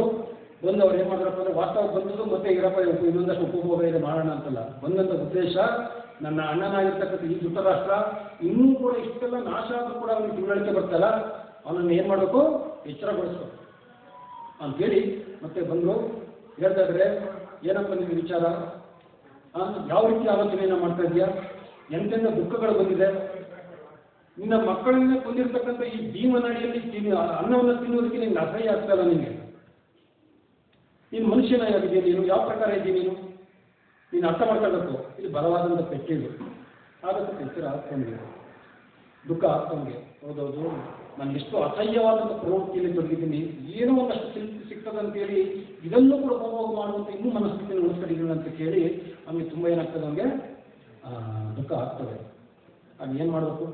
ಈ ತಕ್ಷಣ ನೀನು ಉತ್ತರ ದಿಕ್ಕಿಗೆ ಹೊರಡು. ಹಿಮಾಲಯ ತತ್ವದಲ್ಲಿ ನೀನು ಏನು ಮಾಡು? ಸಾಧನೆಯನ್ನು ಮಾಡು, ಯೋಗ ಪದ್ಧತಿಯನ್ನು ಆಚರಣೆ ಮಾಡು. ನೀನು ಅಂತಿಮ ಏನು ಗತಿ ಏನಿದೆ, ಈ ಅಂತಿಮ ಗತಿಯನ್ನು ನೀನು ಮಾಡು ಅಂತೇಳಿ. ವಾಸ್ತವವಾಗಿ ಅವ್ರಿಗೆ ಭಕ್ತಿ ಸೇವೆಯನ್ನು ಹೇಳಿಲ್ಲ. ಯಾಕಂದರೆ ಭಕ್ತಿ ಸೇವೆ ಅಂತಕ್ಕಂಥದ್ದು ಸಾಮಾನ್ಯರಿಗಲ್ಲ. ಯಾಕಂದರೆ ಭಕ್ತಿ ಸೇವೆ ಮಾಡಬೇಕು ಅಂತಂದರೆ ತುಂಬ ಎಲ್ಲ ಪುಣ್ಯ ಕಾರ್ಯಗಳು ಏನು ಮಾಡಿರಬೇಕು ವ್ಯಕ್ತಿಗಳು? ಮುಗಿದೋಗಿರಬೇಕು. ಸತತ ಪುಣ್ಯ ಕಾರ್ಯಗಳನ್ನ ಮಾಡಿ ಸಾವಿರಾರು ಜನ್ಮಗಳಲ್ಲಿ ಮಾಡಿ, ಆಗ ಯಾವುದೋ ಒಬ್ಬರು ವೈಷ್ಣವರ ಗುರು ಮತ್ತು ಭಗವಂತನ ಕೃಪೆಯನ್ನು ಏನಾಗ್ತದೆ ವ್ಯಕ್ತಿಗೆ, ಆಗ ಭಕ್ತಿ ಸೇವೆ ಸಿಗ್ತದೆ. ಆಗ ಏನು ಮಾಡ್ತಾರೆ? ಕನಿಷ್ಠ ಪ್ರಗತಿನಾಗಿ ವ್ಯಕ್ತಿ ಗಳಿಸಿ ಅಂತ ಹೇಳಿ ಅವ್ರಿಗೆ ನೀನು ಹೋಗಿ ಧ್ಯಾನಕ್ಕೆ ಕೊಡ್ತೀನಿ, ನೀನು ಭಗವಂತನ ಧ್ಯಾನವನ್ನು ಮಾಡು ಅಂತೇಳಿ ಅವ್ರಿಗೆ ಸಲಹೆಯನ್ನು ಕೊಟ್ಟು ಅವ್ರು ಏನು ಮಾಡ್ತಾರೆ, ಕಳಿಸ್ತಾರೆ. ಅದೇ ಪ್ರಕಾರ ಅವ್ರು ಏನಾಗ್ತಾರೆ, ಅಲ್ಲಿಗೆ ಹೋಗ್ತಾರೆ. ಇದು ಆ ಸನ್ನಿವೇಶ. ಇದು ಅದರ ಪೂರ್ವದ ಸನ್ನಿವೇಶ. ಗೊತ್ತಾಗ್ತಲ್ಲ? ಕೃಷ್ಣ ಭಕ್ತಿ ಸೇವೆನ ಯಾವ ರೀತಿ ಮಾಡ್ತಕ್ಕಂಥದ್ದು? ಎಷ್ಟು ತುಂಬ ಇಲ್ಲಿ ವಿವರಣೆ ಇದೆ. ಕ್ವಶನ್ ತಗೋ. ಕ್ವಶನ್ ಕೊನೆ ಚರ್ಚೆ ಮಾಡೋಣ. ಕ್ಲಾಸ್ ಆದ ನಂತರ ವೇದಿಕೆ ಮೇಲೆ ಚರ್ಚೆ ಮಾಡೋಣ. ಯಾಕಂದರೆ ವೈಯಕ್ತಿಕವಾಗಿ ತುಂಬ ಗೊತ್ತಿರಿದ್ದಾರೆ, ತುಂಬ ಚೆನ್ನಾಗಿ ಹೇಳ್ಕೊಡ್ತಾರೆ. ಅದನ್ನು ಕೂಡ ಮಾಡೋಣ. ಯಾಕಂದರೆ ಭಕ್ತಿ ಸೇವೆ ಅಂತಕ್ಕಂಥದ್ದು ತುಂಬ ಸುಲಭವಾದ ರಾಜವಿದ್ಯೆ ಇದೆ. ಯಾಕಂದರೆ ಸುಮ್ಮನೆ ಚರ್ಚೆ ಮಾಡೋದ್ರಿಂದ ಅರ್ಥ ಆಗೋದಿಲ್ಲ. ಅದನ್ನು ಆಚರಣೆ ಮಾಡೋದ್ರಿಂದ ಖಂಡಿತವಾಗಿ ಏನಾಗ್ತದೆ, ಅದು ಅರ್ಥ ಆಗ್ತದೆ. ಖಂಡಿತ ಅದನ್ನು ಚರ್ಚೆ ಮಾಡೋಣ. ಆ ಸನ್ನಿವೇಶ ಬಂತು. ಅಂತಿಮವಾಗಿ ಇದರನ್ನ ಮಾತನ್ನು ಪರಿಗಣಿಸಿ ಅವರು ಏನು ಮಾಡಿದ್ರು, ಕಾಡಿಗೆ ಹೋದ್ರು. ಯಾವ ರೀತಿ ವ್ರತದ ಆಚರಣೆಯನ್ನು ಮಾಡಿದ್ರಿ ಹೇಳ್ಕೊಳ್ಳೋಕ್ಕೂ ಕೂಡ ಅಸಾಧ್ಯ. ಅಂಥ ಐಹಿಕ ಭೋಗದಲ್ಲಿ ಮುಳುಗಿರ್ತಕ್ಕಂಥ ವ್ಯಕ್ತಿ ಆಹಾರವನ್ನು ಕೂಡ ಸೇವಿಸದೆ ಕೇವಲ ನೀರನ್ನು ಮಾತ್ರವೇ ಸೇವಿಸಿ ಅವನು ಏನು ಮಾಡ್ತಾ ಇದ್ದಾನೆ, ಈ ವ್ರತವನ್ನು ಅವನು ಏನು ಮಾಡ್ತಾ ಇದ್ದಾನೆ, ಆಚರಣೆಯನ್ನು ಮಾಡ್ತಾ ಇದ್ದಾನೆ. ಅಂತಿಮವಾಗಿ ಅವನಿಗೆ ಯಾವ ರೀತಿ ಯೋಗ ಶಕ್ತಿ ಗೊತ್ತು ಅಂತಂದರೆ, ಅವನ ಸ್ವಂತ ದೇಹವನ್ನು ತಾನೇ ಏನು ಮಾಡಿದ, ಈ ಯೋಗ ಬಲದಿಂದ ಏನು ಮಾಡಿದ್ರು, ತನ್ನ ದೇಹವನ್ನು ಏನು ಮಾಡಿದ್ರು, ಒತ್ತಿ ಉರಿಯೋಗಿ ವ್ಯವಸ್ಥೆಯನ್ನು ಮಾಡಿದ್ರು. ಯಾವಾಗ ಒತ್ತಿ ಉರುಗಿ ಅವ್ರ ದೇಹ ಸುಖೋಗ್ತಾ ಇತ್ತು, ಅವರು ವಾಸ ಮಾಡ್ತಿರೋದು ಪರ್ಣಕುಟೀರದಲ್ಲಿ. ಪರ್ಣ ಅಂದರೆ ಹುಲ್ಲಿನಿಂದ ರಚನೆಯನ್ನು ಮಾಡಿರ್ತಕ್ಕಂಥ ಒಂದು ಮನೆ. ಆ ಮನೆಯನ್ನು ಕೂಡ ಈ ಬೆಂಕಿಗೆ ಈಡಾಗಿ ಅದು ಕೂಡ ಏನಾಗ್ತು, ಬತ್ತು ಉರಿದೋಗ್ತು. ಅವ್ರ ಜೊತೆ ಮತ್ತೊಬ್ರು ಹೋಗಿದ್ರು. ಯಾರು? ಅವರ ಹೆಂಡತಿ. ಯಾರು? ಇಲ್ಲಿ ಸಾಧ್ವಿ ಅಂತ ಹೇಳಿದ್ರಲ್ಲ, ಯಾರು? ಗಾಂಧಾರಿನ ಕೂಡ ಏನು ಮಾಡಿದ್ರು, ಪಾಪ ತುಂಬ ಅವರು ಸಾಧ್ವಿ, ನನ್ನ ಗಂಡ ನೋಡದೇ ಇರತಕ್ಕಂಥ ಪ್ರಪಂಚ ನನಗೂ ಬೇಡ ಅಂತ ಈ ಪ್ರಕಾರದ ಸುದೀರ್ಘವಾದಂಥ ವ್ರತವನ್ನು ಕೈಗೊಂಡಿರ್ತಕ್ಕಂಥದ್ದು ಗಾಂಧಾರಿ. ಆಗ ಅವ್ರೇನು ಮಾಡಿದ್ರು, ಆಗ ಅವ್ರು ತುಂಬ ಅಟ್ಯಾಚ್ಮೆಂಟ್ ಇಟ್ಕೊಂಡಿದ್ರು. ಧೃತರಾಷ್ಟ್ರದಲ್ಲಿ ಅವ್ರಿಗೆ ಏನಿತ್ತು, ತುಂಬ ಅಟ್ಯಾಚ್ಮೆಂಟ್ ಇತ್ತು. ಇದು ದಹನ ಆಗಲೇಬೇಕು ಅಂತ ನಿಯಮ ಏನಿಲ್ಲ. ಇದು ಅವರ ವೈಯಕ್ತಿಕ ವಿಚಾರ. ಯಾರಿಗೂ ವ್ಯಕ್ತಿದು ವೈಯಕ್ತಿಕ ವಿಚಾರ. ಆದರೆ ನನ್ನ ಗಂಡನ ಜೊತೆ ಸೇರಿ ನನ್ನ ದಹನ ಆಗಲಿಲ್ಲ ಅಂದರೆ ಅವನ ಏನೋ ಅನುಪಸ್ಥಿತಿಯಿಂದ ಏನಾಗ್ತದೆ, ಮತ್ತಷ್ಟು ನನಗೆ ದುಃಖನೇ ಹೆಚ್ಚು. ಯಾವ ಪ್ರಕಾರದ ದುಃಖ ಬರ್ತದೆ ನಮಗೆ? ಅಟ್ಯಾಚ್ಮೆಂಟ್. ಎಲ್ಲಿ ತುಂಬ ಅಟ್ಯಾಚ್ಮೆಂಟ್ ಇದೆಯೋ, ಅದು ಯಾವಾಗ ಅಟ್ಯಾಚ್ಮೆಂಟ್ ನಮಗೆ ದೂರ ಆಗುತ್ತದೋ ಆ ದುಃಖನೂ ಕೂಡ ಏನಾಗ್ತದೆ ನಮಗೆ ಅಷ್ಟೇ ರೀತಿ ಇರುವಂಥದ್ದು. ಇದನ್ನು ನಾವು ಅರ್ಥ ಮಾಡ್ತೀವಿ. ಆದರೆ ಹಾಗಾಗಿ ಗಾಂಧಾರಿ ತುಂಬ ಅಟ್ಯಾಚ್ಮೆಂಟ್ ಇದ್ದು ಧೃತರಾಷ್ಟ್ರನಿಗೆ. ಅಕಸ್ಮಾತ್ ಅವರ ಅನುಪಸ್ಥಿತಿಯ ಆರೋಗ್ಯ ಅದೇ, ಆ ಬದುಕು ಅವ್ರಿಗೆ ಮುಂದೆ ಏನಾಗ್ತಿತ್ತು, ಈ ಬೆಂಕಿಯಲ್ಲಿ ಸಾಯೋದಕ್ಕಿಂತಲೂ ಕೂಡ ಹೆಚ್ಚಿನ ದುಃಖವನ್ನು ಅವ್ರಿಗೆ ಕೊಡುವಂಥ ಸಾಧ್ಯತೆ ಇತ್ತು. ಇದನ್ನು ಆಕೆ ಅರಿತಿದ್ರು, ಇವರಿಂದ ನನ್ನ ಜೀವನ ನಾನು ಮಾಡೋಕ್ಕೆ ಸಾಧ್ಯ ಇಲ್ಲ ಅಂತೇಳಿ. ಅದಕ್ಕಾಗಿ ಅವ್ರೇನು ಮಾಡಿದ್ರು, ಅವರು ಸ್ವಇಚ್ಛೆಯಿಂದ. ಆದರೆ ಮುಂದೆ ಏನಾಗೋಗ್ತು ಅಂದರೆ, ಈ ಅರ್ವಾಚೀನ ಕಾಲ ಅದನ್ನೇ ಹೇಳ್ತಾರೆ. ಈ ಅರ್ವಾಚೀನ ಕಾಲದಲ್ಲಿ ಮುಂದೆ ಏನಾಗ್ತಪ್ಪ ಅಂತಂದರೆ, ಕೃತಕವಾಗಿ ಇಚ್ಛೆ ಇಲ್ಲ ಹೆಂಡತಿಗೆ, ಅದು ಕೂಡ ಏನು ಮಾಡ್ತಾರೆ, ನೀನು ಸತಿ ಪದ್ಧತಿಗೆ ಹೋಗು. ಅವರು 1936 ಇಸ್ವಿನಲ್ಲಿ ಒಂದು ಘಟನೆಯನ್ನು ವಿದೇಶಿ ಭಕ್ತರು ಪ್ರಭುಪಾದರ ಜೊತೆ ಚರ್ಚೆ ಮಾಡ್ತಾರೆ. ಈ ಪ್ರಕಾರ ಯಾವ ರೀತಿ ಆಚರಣೆ ಇದೆ, ಇದೆಲ್ಲ ನಾವು ಇಚ್ಛೆಯನ್ನು ಕೂಡ ಅವ್ರನ್ನ ಬೆಂಕಿ ಕಲ್ತಂದ್ರೆ ಇದೆಲ್ಲ ಧರ್ಮ ಅಂತ ಯಾವ ರೀತಿ ಪರಿಗಣಿಸ್ಬೋದು, ತುಂಬ ಚರ್ಚೆ ಆಗ್ತಿತ್ತು. ಆಗ ಧರ್ಮದ ನಿಜವಾದ ವಿಚಾರವನ್ನು ಅವರು ತೋರಿಸಿಲ್ಲ ಇಲ್ಲ. ಇದು ಯಾಕಂದರೆ ಇಡೀ ಭಗವದ್ಗೀತೆಯನ್ನು ಹೇಳೋದ್ಮೇಲೆ ಭಗವಂತ ಅರ್ಜುನನಿಗೆ ಏನಂತ ಹೇಳೋದು, ಯಥೇಚ್ಛಸಿ ತಪಾಸು. ಇಷ್ಟೆಲ್ಲ ಅದ್ಭುತವಾದಂಥ ವಿಚಾರ ಹೇಳಿದ್ದಾದ್ರೂ ಕೂಡ ಅವ್ರು ಏನು ಮಾಡ್ತಾರಪ್ಪ ಅಂತಂದರೆ, ಅರ್ಜುನ ಇಷ್ಟೆಲ್ಲ ತುಂಬ ಅತ್ಯುತ್ತಮವಾದಂಥ ಗುಹ್ಯತಮವಾದಂಥ ವಿಚಾರವನ್ನು ನಿಮಗೆ ಸಾಕಷ್ಟು ಹೇಳಿದ್ದೀನಿ. ನೀನು ಇಚ್ಛಿಸಿದಂತೆ ನೀನು ಮಾಡು. ಅವ್ರಿಗೆ ಉತ್ತರ ಇರೋದ ನಾನು ಹೇಳ್ದಂಗೆ ಇಲ್ಲ ಜನ ತುಂಬ ಅದ್ಭುತವಾದ ವಿಚಾರ ಇದೆ, ನಿಮಗೆ ನಾನು ಹೇಳ್ದಂಗೆ ನೀನು ಕೇಳಬೇಕು, ಇದು ಕೂಡ ನಿಮ್ಗೆ ಉತ್ತರ ಇಲ್ಲ. ಅವ್ರ ಇಚ್ಛೆಗೆ ನೋವು ಮಾಡಿಕೊಟ್ರು. ಈ ಸತಿ ಪದ್ಧತಿಯೂ ಹಾಗೇನೆ. ತುಂಬ ಇಚ್ಛೆ ಇದ್ದರನ್ನು ಮಾತ್ರ ಏನು ಮಾಡಬೇಕಾಗಿತ್ತು, ಸತಿ ಪದ್ಧತಿಯಲ್ಲಿ ಅವರು ದಹನವನ್ನು ಮಾಡಬೇಕಾಗಿತ್ತು. ಆದರೆ ಆ ವ್ಯಕ್ತಿನೂ ದಹನ ಆಗುತ್ತಂದ್ರೆ ಆ ವ್ಯಕ್ತಿನೂ ಕೂಡ ಏನಾಗಿರಬೇಕು, ಯೋಗಿಯಾಗಿರ್ಬೇಕಾಗಿತ್ತು. ಇವತ್ತೆಲ್ಲ ಪ್ರಾಪಂಚಿಕ ವ್ಯಕ್ತಿಗಳನ್ನು ಯಾವ ದಹನ ಮಾಡ್ತಾರೆ? ಯಾಕಂದ್ರೆ ಅವ್ನು ನರ್ಕಕ್ಕೆ ಹೋಗ್ತಾನೆ, ಹೇಳಿದ್ರೆ ನರ್ಕಕ್ಕೆ ಹೋಗ್ಲ. ಯೋಗಿ ಆದನ್ನು ಖಂಡಿತ ಮಿನಿಮಮ್ ಒಂದು ಉನ್ನತ ಗ್ರಹವನ್ನಾದ್ರೂ ಕೂಡ ಹೋಗೋದಾಗಿತ್ತು. ಪ್ರಾಪ್ಯ ಪುಣ್ಯಕೃತ ಲೋಕಾನ್ ಉಸಿತ್ವ ಸಾಸ್ವತಿ ಸಮಃ ಸುಚಿನಾಂ ಶ್ರೀಮತಾಂ ದೇಹೆ ಯೋಗ ಕೃಷ್ಣೋಗಿ ಜಾಯತಿ ಅಂತ ಹೇಳ್ತಾ ಇರ್ತಕ್ಕಂಥದ್ದು ಅಲ್ವಾ. ಅಕಸ್ಮಾತ್ ಚಂಚಲಂ ಮನಃ ಈ ಕೃಷ್ಣ ಪ್ರಮಾತಿ ಬಲವದ್ಗಣಂ ಅಂದರೆ ಇದನ್ನು ನನ್ನ ಕೈಲಿ ಆಚರಣೆ ಮಾಡೋಕ್ಕಾಗಲ್ಲ, ಅಕಸ್ಮಾತ್ ನಾನು ಅಪರಿಪೂರ್ಣವಾಗಿ ನಾನು ಮಾಡಬಹುದು. ನಾನು ಈ ಥರ ಇಂದ್ರಿಯ ತೃಪ್ತಿಯನ್ನು ಮಾಡಿದಾಗಲ್ಲ, ಇದಕ್ಕೆ ಪರಿಪೂರ್ಣಗೊಳಿಸಂಗೂ ಅಲ್ಲ. ಇಂಥ ಸಂದರ್ಭದಲ್ಲಿ ಏನು ಮಾಡೋದು? ಇಲ್ಲ, ನಿನ್ನ ಪ್ರಕಾರ ನೀನು ಆಲೋಚನೆ ಮಾಡಬೇಡಪ್ಪ. ನೀನು ಯೋಚನೆ ಅಕಸ್ಮಾತ್ ನೀನು ಅಪರಿಪೂರ್ಣವಾಗಿ ನೀನು ಭಕ್ತಿಯನ್ನು ಆಚರಣೆ ಮಾಡಿದ್ರೆ ಅದರಿಂದೇನು ನಿಮಗೇನು ನಷ್ಟ ಇಲ್ಲ. ಪ್ರಾಪ್ತಿಯ ಪುಣ್ಯಕೃತ ಲೋಕ ಉಚಿತ್ವ ಶಾಶ್ವತಿ ಸಮೂಹ, ಅತ್ಯುನ್ನತವಾದಂಥ ಲೋಕಗಳಲ್ಲಿ ಎಣಿಸಿಕ್ಕೂ ಆಗುವಷ್ಟು ಕಾಲದವರೆಗೆ ನೀವೇನು ಮಾಡ್ತೀಯಪ್ಪ ಅಂತಂದರೆ ನೀನು ಆ ಲೋಕದಲ್ಲಿ ಇರ್ತೀವಿ, ಇಂದ್ರಿಯ ಸುಖವನ್ನು ಅನುಭವ ಮಾಡ್ತೀವಿ. ಆನಂತರ ಏನು ಮಾಡ್ತೀವಿ ನೀನು? ಶುಚಿನಾಂ ಶ್ರೀಮತಾಂ ದೇಹೆ ಯೋಗ ವೃಷ್ಟೋ ವಿಜಯಕ್ಕೆ, ಶ್ರೀಮಂತರ ಮನೆಯಲ್ಲಿ ಅಥವಾ ಧರ್ಮಾತ್ಮರ ಮನೆಯಲ್ಲಿ ಇಲ್ಲಿ ಜನನಾಗ್ತದೆ. ಅದಕ್ಕಿಂತ ಮುಖ್ಯವಾಗಿ ಏನಾಗ್ತದೆ? ಅಥವಾ ಯೋಗಿನ ಸುಲಭವಾಗಿ ಧೀಮತಾಂ ಅಂತ ಹೇಳ್ತಕ್ಕಂಥದ್ದು. ಏನಿಲ್ಲ ಅನ್ನೋದಿಗೆ ಶುದ್ಧ ಭಕ್ತರ ಮನೆಯಲ್ಲಿ ನಿನಗೆ ಜನ್ಮ ಆಗ್ತದೆ ಅಂತಕ್ಕಂಥ ಭರವಸೆಯನ್ನು ಏನು ಮಾಡ್ತಿದ್ರೆ ಭಗವಂತ ಸ್ಪಷ್ಟವಾಗಿ ಬರ್ತಾ ಇದ್ದಾರೆ. ಏನಿದೆಯಪ್ಪ ಅಂತಂದ್ರೆ ಈ ಯೋಗಿಗಳ ಮನೆಯಲ್ಲಿ ಅಥವಾ ಯೋಗಿನ ಸುಲಭವಾಗಿ ಧೀಮತಾಂ, ಭಕ್ತರ ಮನೆಯಲ್ಲಿ ಇರ್ತಕ್ಕಂಥ ವಿಶೇಷತೆ ಮತ್ತೊಂದಿಲ್ಲ. ಶ್ರೀಮಂತರ ಮನೆಯಲ್ಲಿ ಧರ್ಮಾತ್ಮರ ಮನೆಯಲ್ಲಿ ಹುಟ್ಟುವುದಕ್ಕಿಂತಲೂ ಕೂಡ ಭಕ್ತರ ಮನೆಯಲ್ಲಿ ಹುಟ್ಟತಕ್ಕಂಥದ್ದೇನು ಅತ್ಯಂತ ಶ್ರೇಯಸ್ಕರ ವಿಚಾರ. ಅವ್ರು ಹುಡ್ತಾನೆ ಅವ್ರ ಗರ್ಭದಿಂದಲೇ ಶುರು ಹೋಗ್ಬಿಡ್ತಾರೆ ವ್ಯಕ್ತಿ. ಯಾರಿಗಾಗ್ತಾ ಪ್ರಕಾರವಾಗಿ ಯಾರಿಗಾಗ್ತಾ? ಪ್ರಹ್ಲಾದ್ ಮಹಾರಾಜರಿಗೆ ಅವ್ರ ಗರ್ಭದಲ್ಲಿದ್ದಂಗೆ ಏನಾಗ್ತವ್ರಿಗೆ ಭಕ್ತಿ ಸೇವೆ ಶುರುವಾಗ್ತದೆ ಅಲ್ವಾ. ಇದು ಯೋಗಿಗಳ ಗರ್ಭದಲ್ಲಿದ್ದಲ್ಲಿ ಅವ್ರಿಗೇನಾದ್ರು ಬಾಲ್ಯದಿಂದಲೇ ಭಕ್ತಿ ಶುರುವಾಗೋಗ್ತು. ಈ ನಮಗೆ ತುಂಬ ವಯಸ್ಸಾದಾಗ ತುಂಬ ಕಷ್ಟ ಇದೆ. ಹದಿನಾರು ಮನೆ ಜಪ ಮಾಡಿ ಮಾತಾಡಿ ಕಷ್ಟ ಇದೆ. ಕಾಲು ನೋಡ್ತದೆ, ಮಂಡಿ ನೋಡ್ತದೆ, ತಲೆನೋವು ಬರ್ತದೆ, ನಾನಾ ಮಾತ್ರೆಗಳು ನಂಬಬೇಕು, ನಿದ್ದೆ ಬರ್ತದೆ, ಆಗೋದಿಲ್ಲ, ತುಂಬ ಕಷ್ಟವಾಗಿದೆ ಅಲ್ವಾ ಈ ಪ್ರಕಾರವಾಗಿ. ಹಾಗಾಗಿ ಇಲ್ಲಿ ಏನು ಹೇಳಿದರೆ, ಈ ಸಹಗಮನ ಪದ್ಧತಿ ಈ ಕಾಲದಲ್ಲಿ ಅರ್ವಾಚನ ಕಾಲದಲ್ಲಿ ಏನಾಗ್ತಪ್ಪ ಅಂದರೆ ಅಸಹ್ಯಕರ ಪದ್ಧತಿ ಆಗ್ತು. ಯಾಕಂದರೆ ತುಂಬ ಶಾಸ್ತ್ರಗಳಲ್ಲಿ ಕೆಲವೊಂದು ಕಡೆ ಹೇಳ್ತಾರೆ ಗಂಡ ನಾರಾಯಣ ಸಮ. ಈಗ ನನ್ನ ಗಂಡ ಆ ಪ್ರಕಾರವಾಗಿ ಭಕ್ತಿ ಸೇವೆಯಲ್ಲಿ ಕೈಗೊಂಡೇ ಇಲ್ಲ. ಅವನು ತುಂಬ ಕುಡುಕನಿದ್ದಾನೆ, ನಾನಾ ಥರದ ವ್ಯಸನಗಳಿಗೆ ಈಡಾಗಿದ್ದಾನೆ, ನಾನಾ ಥರದಲ್ಲಿ ವ್ಯತ್ಯಾಸಗಳಿದೆ. ಅವನನ್ನು ನಾನು ಯಾವತ್ತೂ ನಾರಾಯಣನ ಸಾಧ್ಯ? ಯಾವಾಗ ಗಂಡ ನಾರಾಯಣ ಸಮ? ಅವನಿಗೆ ಇಲ್ಲಿಂದ ನೀವು ಹುಟ್ಟು ಮತ್ತು ಸಾವಿನ ಚಕ್ರದಿಂದ ಬಿಡುಗಡೆ ಕೊಟ್ಟರು ಮಾತ್ರ ವ್ಯಕ್ತಿ ಅವನನ್ನು ನಾರಾಯಣ ಸಮ. ಇಲ್ಲ ನಿಮ್ಮನ್ನು ಕೂಡ ಪ್ರಾಪಂಚಿಕ ವ್ಯವಹಾರದಲ್ಲಿ ತೊಡಗಿಸಿದ್ರೆ ಅವ್ರು ಯಾವತ್ತಿ ನಾರಾಯಣ ಸಮ? ಯಾರು ತಂದೆಯಲ್ಲ, ಯಾರು ತಂದೆಯ ತಾಯಿಯಲ್ಲ ಅಂತ ಬಸವದೇವರು ಹೇಳ್ತಾ ಇದ್ದಾರೆ. ಗುರುರ್ನ ಸಸ್ಯಾತ್, ಜನನಿನ ಸಸ್ಯಾತ್, ಪಿತರ್ನ ಸಸ್ಯಾತ್, ಬಂಧುರ್ನ ಸಸ್ಯಾತ್, ದೈವೀನ ಸಸ್ಯಾತ್, ನಾಮೋಚಯ ಸಮುಪೇತ ಕೃತ್ಯಂ ಅಂತ ಹೇಳ್ತಾ ಇರ್ತಕ್ಕಂಥದ್ದು. ನಾಮೋಚಯ ಸಮುಪೇತ ಕೃತ್ಯಂ. ಯಾರು ಮೃತ್ಯುವಿನ ಸ್ನೇಹದಿಂದ ಗಂಡನನ್ನ ಮಕ್ಕಳನ್ನ ಹೆಂಡತಿಯನ್ನ ಈ ರೀತಿ ಬಿಡುಗಡೆಯನ್ನ ಮಾಡ್ಸೋಕ್ಕಾಗೋದಿಲ್ವೋ ಅವ್ರ ಗುರುನೂ ಅಲ್ಲ, ಅಣ್ಣನೂ ಅಲ್ಲ, ತಾಯಿನೂ ಅಲ್ಲ. ಶಾಸ್ತ್ರ ಹೇಳ್ತಾರೆ, ಬಸವದೇವರು ತನ್ನ ಮಕ್ಕಳಿಗೆ ಕುಂಚಿ ಹೇಳ್ತಾ ಇರ್ತಕ್ಕಂಥದ್ದು ವಿಚಾರ ಇದೆ. ತುಂಬ ಸೂಕ್ಷ್ಮ ಈ ಶಾಸ್ತ್ರದ ವಿಚಾರ ಇದೆಯಲ್ಲ, ತುಂಬ ಸೂಕ್ಷ್ಮವಾಗಿ ಅರ್ಥ ಮಾಡ್ಕೊಳ್ಬೇಕು. ಯಾರೋ ಏನೋ ಒಂದು ಕೋರ್ಟ್ ಕೊಟ್ಟರು ಅಂತ ಹೇಳಿ ಅದನ್ನ ಅಧ್ಯಯನ ಮಾಡೋಲ್ಲ. ತಾಯಿಯೇ ದೇವರು. ಹೌದು, ತಾಯಿಯೇ ದೇವರು. ಯಾವಾಗ ದೇವರು? ಯಾವಾಗ ತಾಯಿ ದೇವರು? ಅವರು ಸರಿಯಾಗಿ ಭಗವದ್ಭಕ್ತಿಯನ್ನು ಕೊಟ್ಟರೆ ಈ ಭಕ್ತಿಯನ್ನು ಚಕ್ರದಿಂದ ಬಿಡುಗಡೆ ಆಗೋದಾಗ ಮಾತ್ರ ಅವರು ತಾಯಿ. ಇಲ್ಲದೆ ಪ್ರಾಣಿಗಳು ಮರಿಗಳು ಮಾಡ್ತವೆ. ಆಹಾರ ನಿದ್ರಾ ಭಯ ಮೋಚನಾಂಶ ಸಾಮಾನ್ಯ ಮೇಷ್ಠ ನಾರಾಯಣ ಧರ್ಮೋ ಹಿತೇಸು ಅಧಿಕ ವಿಶೇಷ ಧರ್ಮೇಣ ಹೀನ ಕಸುಬಿ ನಾರಾಯಣ ಅಂತ ಹೇಳ್ತಾ ಇರ್ತಕ್ಕಂಥದ್ದು. ಅದೇ ಪ್ರಕಾರ ಚಟುವಟಿಕೆ ನಮಗೂ ಪ್ರಾಣಿಗಳು ಇರ್ತಕ್ಕಂಥ ವ್ಯತ್ಯಾಸ ಏನು? ಅದು ಮರಿ ಮಾಡ್ತದೆ, ಮನುಷ್ಯರು ಮರಿ ಮಾಡ್ತಾರೆ, ಆಯ್ತಾ? ಅದು ಆಹಾರ ತಿಂತಾರೆ, ಇವರು ಕೂಡ ಆಹಾರ ತಿಂತಾರೆ. ಅದು ನಿದ್ರೆ ಮಾಡ್ತಾರೆ, ಇದು ನಿದ್ರೆ ಮಾಡ್ತಾರೆ. ಏನು ಪ್ರಯೋಜನ? ನೀವು ಪ್ರಾಣಿಗಳಾಗಿದ್ದರೆ ಸಾಕಾಗಿತ್ತು ಅಲ್ವಾ? ಈ ನಾಲ್ಕು ಬಗ್ಗೆ ಆಚರಣೆಯನ್ನು ಮಾಡ್ತಿದ್ರೆ ಪ್ರಾಣಿ ಜನ್ಮ ಸಿಕ್ಕಿದ್ರೆ ಏನು ತೊಂದರೆ ಏನಿಲ್ಲ. ಆದರೆ ಇದಕ್ಕೆ ಉದ್ದಿಷ್ಟವಾದ ನಾವಲ್ಲ. ನಾವು ಧರ್ಮವನ್ನು ಆಚರಣೆಯನ್ನು ಮಾಡೋದಕ್ಕಾಗಿ ಉದ್ದಿಷ್ಟ. ಯಾವುದು ಧರ್ಮ?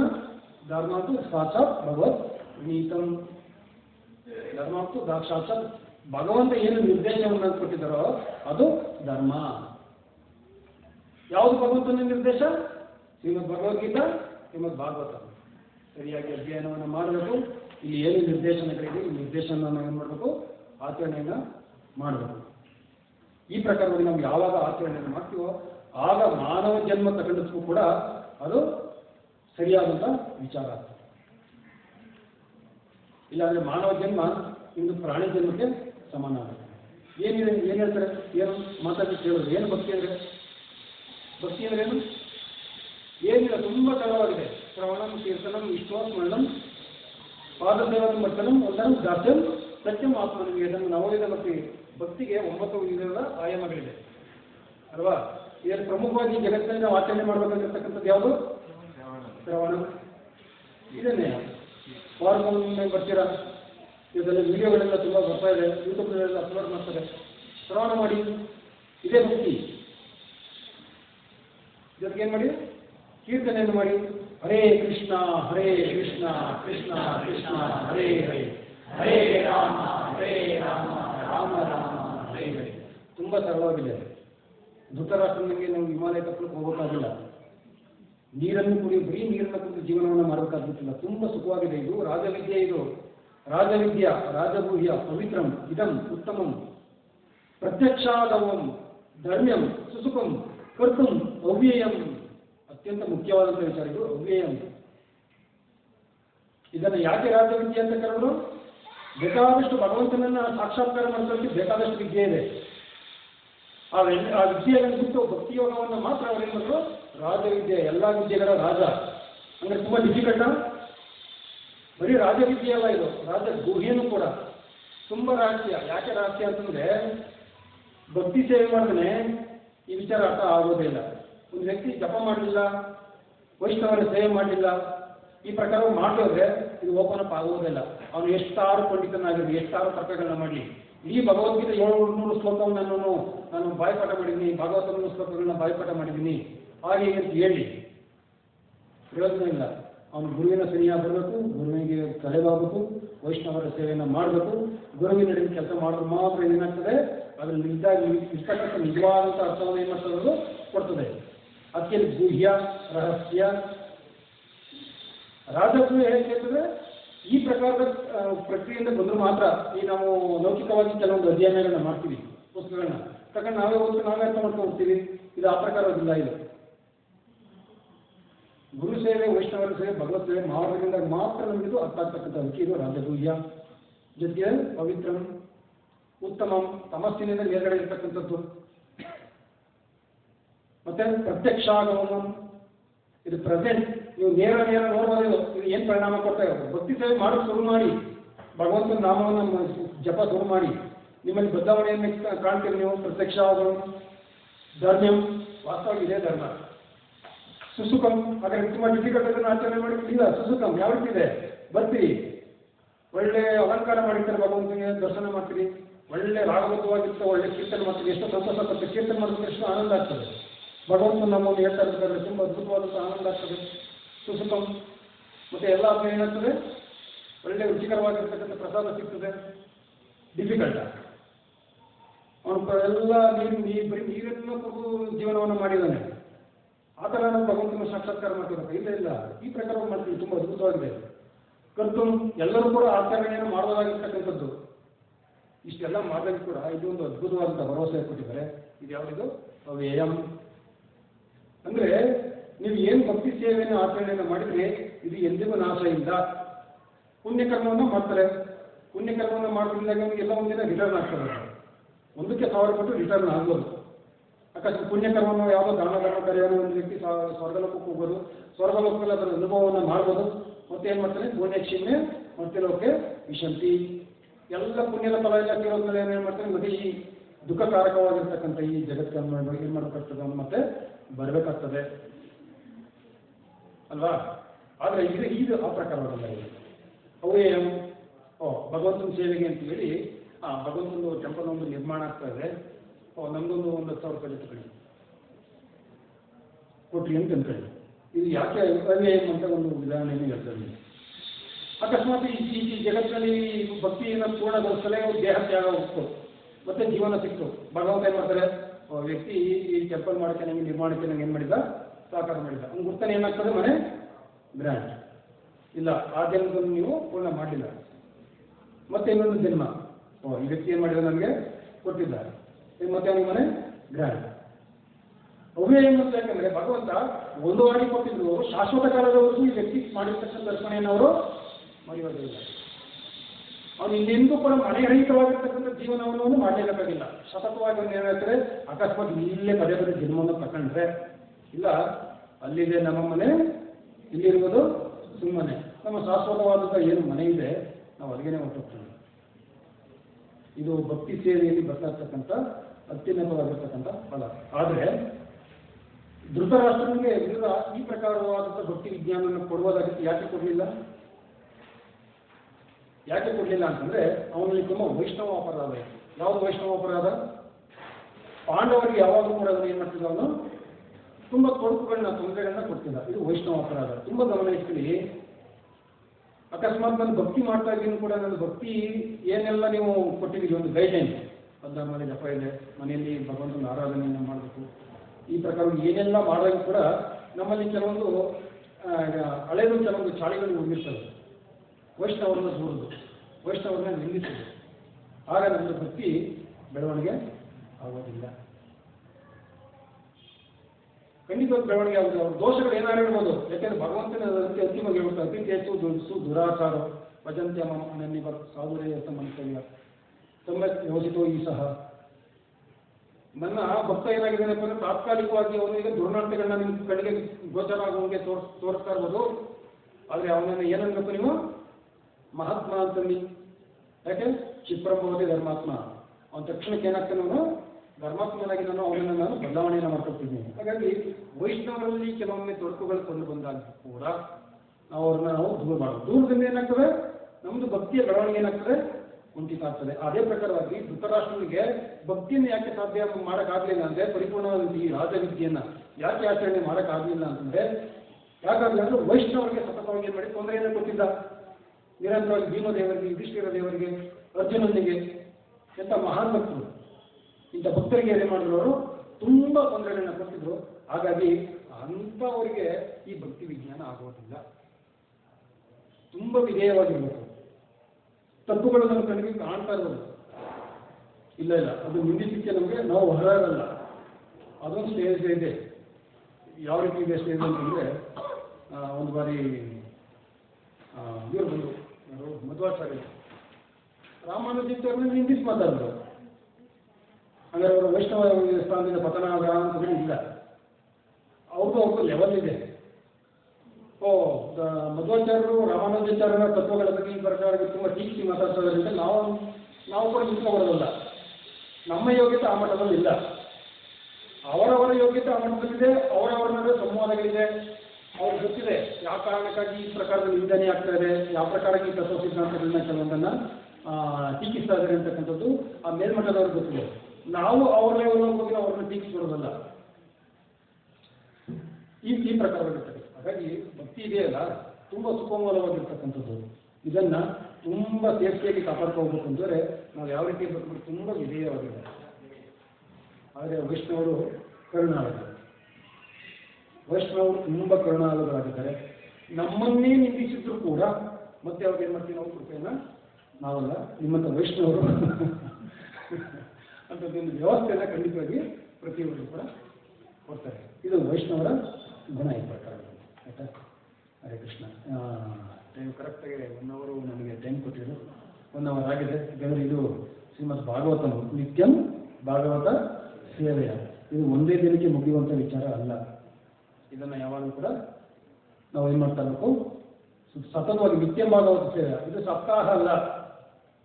ಸಪ್ತಾಹ ಅಂದರೆ ಈ ಪ್ರಕಾರ ಸಪ್ತಾಹ ಮಾಡಿ. ಯಾವ ರೀತಿ ಸುಖಮುನಿಗಳು ಪರೀಕ್ಷಿತ್ ಮಹಾರಾಜ ಕೊಟ್ಟರಲ್ಲ ಸಪ್ತಾಹ, ಅವರು ಊಟ ಮಾಡಿಲ್ಲ, ಇವರು ಊಟ ಮಾಡಿಲ್ಲ, ಅವರು ಎದ್ದೋದಿಲ್ಲ, ಇವರು ಎದ್ದೋದಿಲ್ಲ. ಈ ಥರ ಸಪ್ತಾಹ ಆಚರಣೆ ಮಾಡೋದಾದ್ರೆ ಸಪ್ತಾಹ ಸಾಕು ನಿಮಗೆ. ಆದರೆ ಆ ಪ್ರಕಾರ ನಾವಿದ್ದೀವ, ಆ ಪ್ರಕಾರ ನಾವಿಲ್ಲ.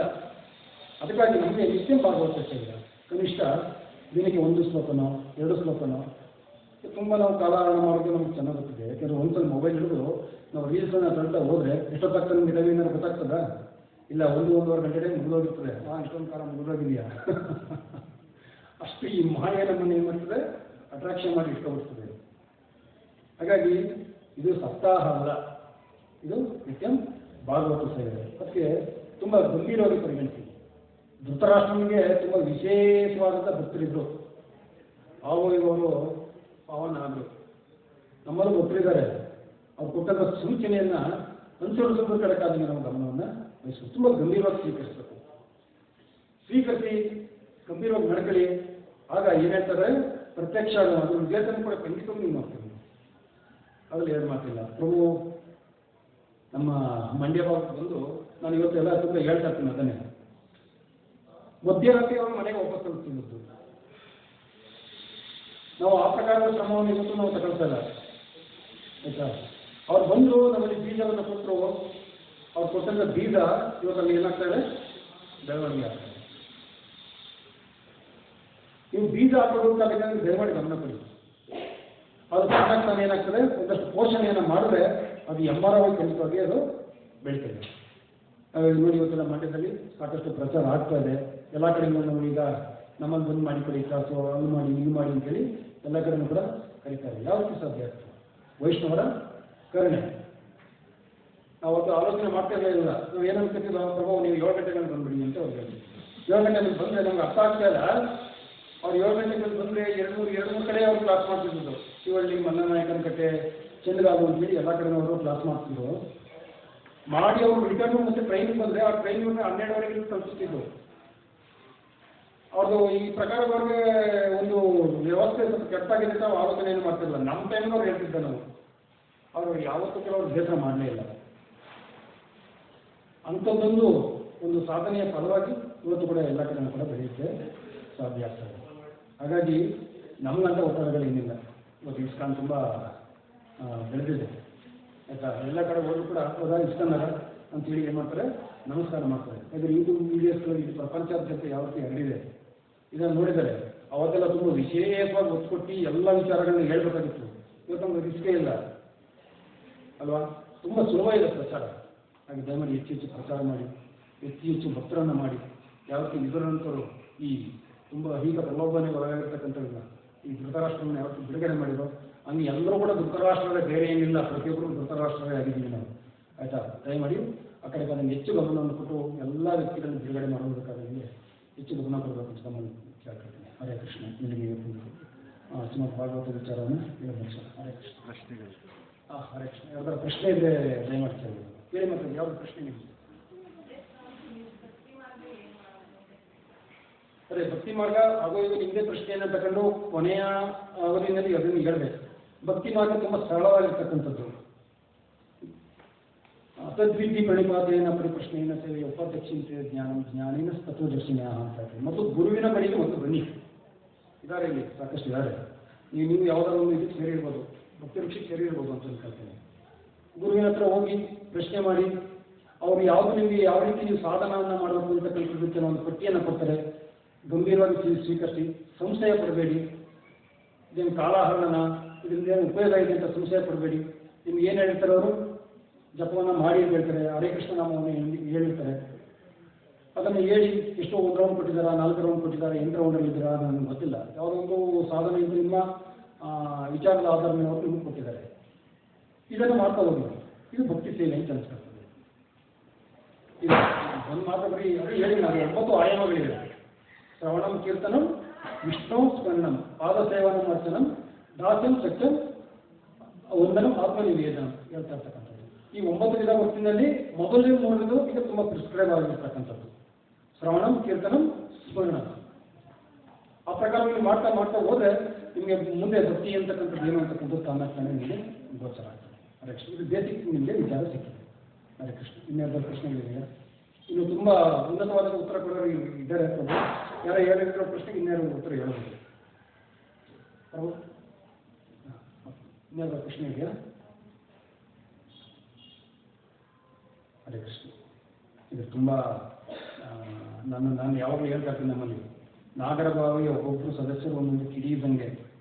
ಆ ಒಂದು ಕಿಡಿಯನ್ನು ತಗೊಬಂದು ನಮ್ಮ ಮಂಡ್ಯದೊಳಗೆ ಹಾಕ್ಬಿಟ್ಟು ಅವರೊಬ್ಬರೇ ಸಾಕು ಅವರೇ ಸ್ಫೋಟ ಬಂದ್ಬಿಡ್ತಾರೆ ಎಲ್ಲ ಕಡೆ. ಅಷ್ಟು ಈಗ ನಾವು ಆ ಪ್ರಕಾರ ಇಲ್ಲ, ತುಂಬ ಚೆನ್ನಾಗಿ ಡೆವಲಪ್ ಮಾಡ್ತಾರೆ ಇಲ್ಲಿ. ಪ್ರತಿಯೊಂದು ಭಕ್ತರನ್ನ ಆ ತತ್ವೋತ್ಸವ ಎಲ್ಲೂ ಕೂಡ ತತ್ವಕ್ಕೆ ಎಲ್ಲೂ ಕೂಡ ಭಿನ್ನತೆ ಬರಲೇಬಾರ್ದು. ಆ ಪ್ರಕಾರ ಒಂದೊಂದು ಕಿಡಿಯನ್ನು ಇಲ್ಲಿ ರೂಪಿಸ್ತಾರೆ. ಅಂಥದ್ದೊಂದು ಕಿಡಿಯನ್ನು ನಮಗೆ ಕೊಟ್ಬಿಟ್ರೆ ಸಾಕು, ಎಲ್ಲ ಕಡೆಯೂ ಕೂಡ ಏನು ಮಾಡ್ಬೋದು, ಭಕ್ತರು ಮಾಡ್ಬೋದು ಅಂತ ನಾನು ಯಾವಾಗಲೂ ಸಾಕಷ್ಟು ಹೇಳ್ತಾ ಇರ್ತೀನಿ.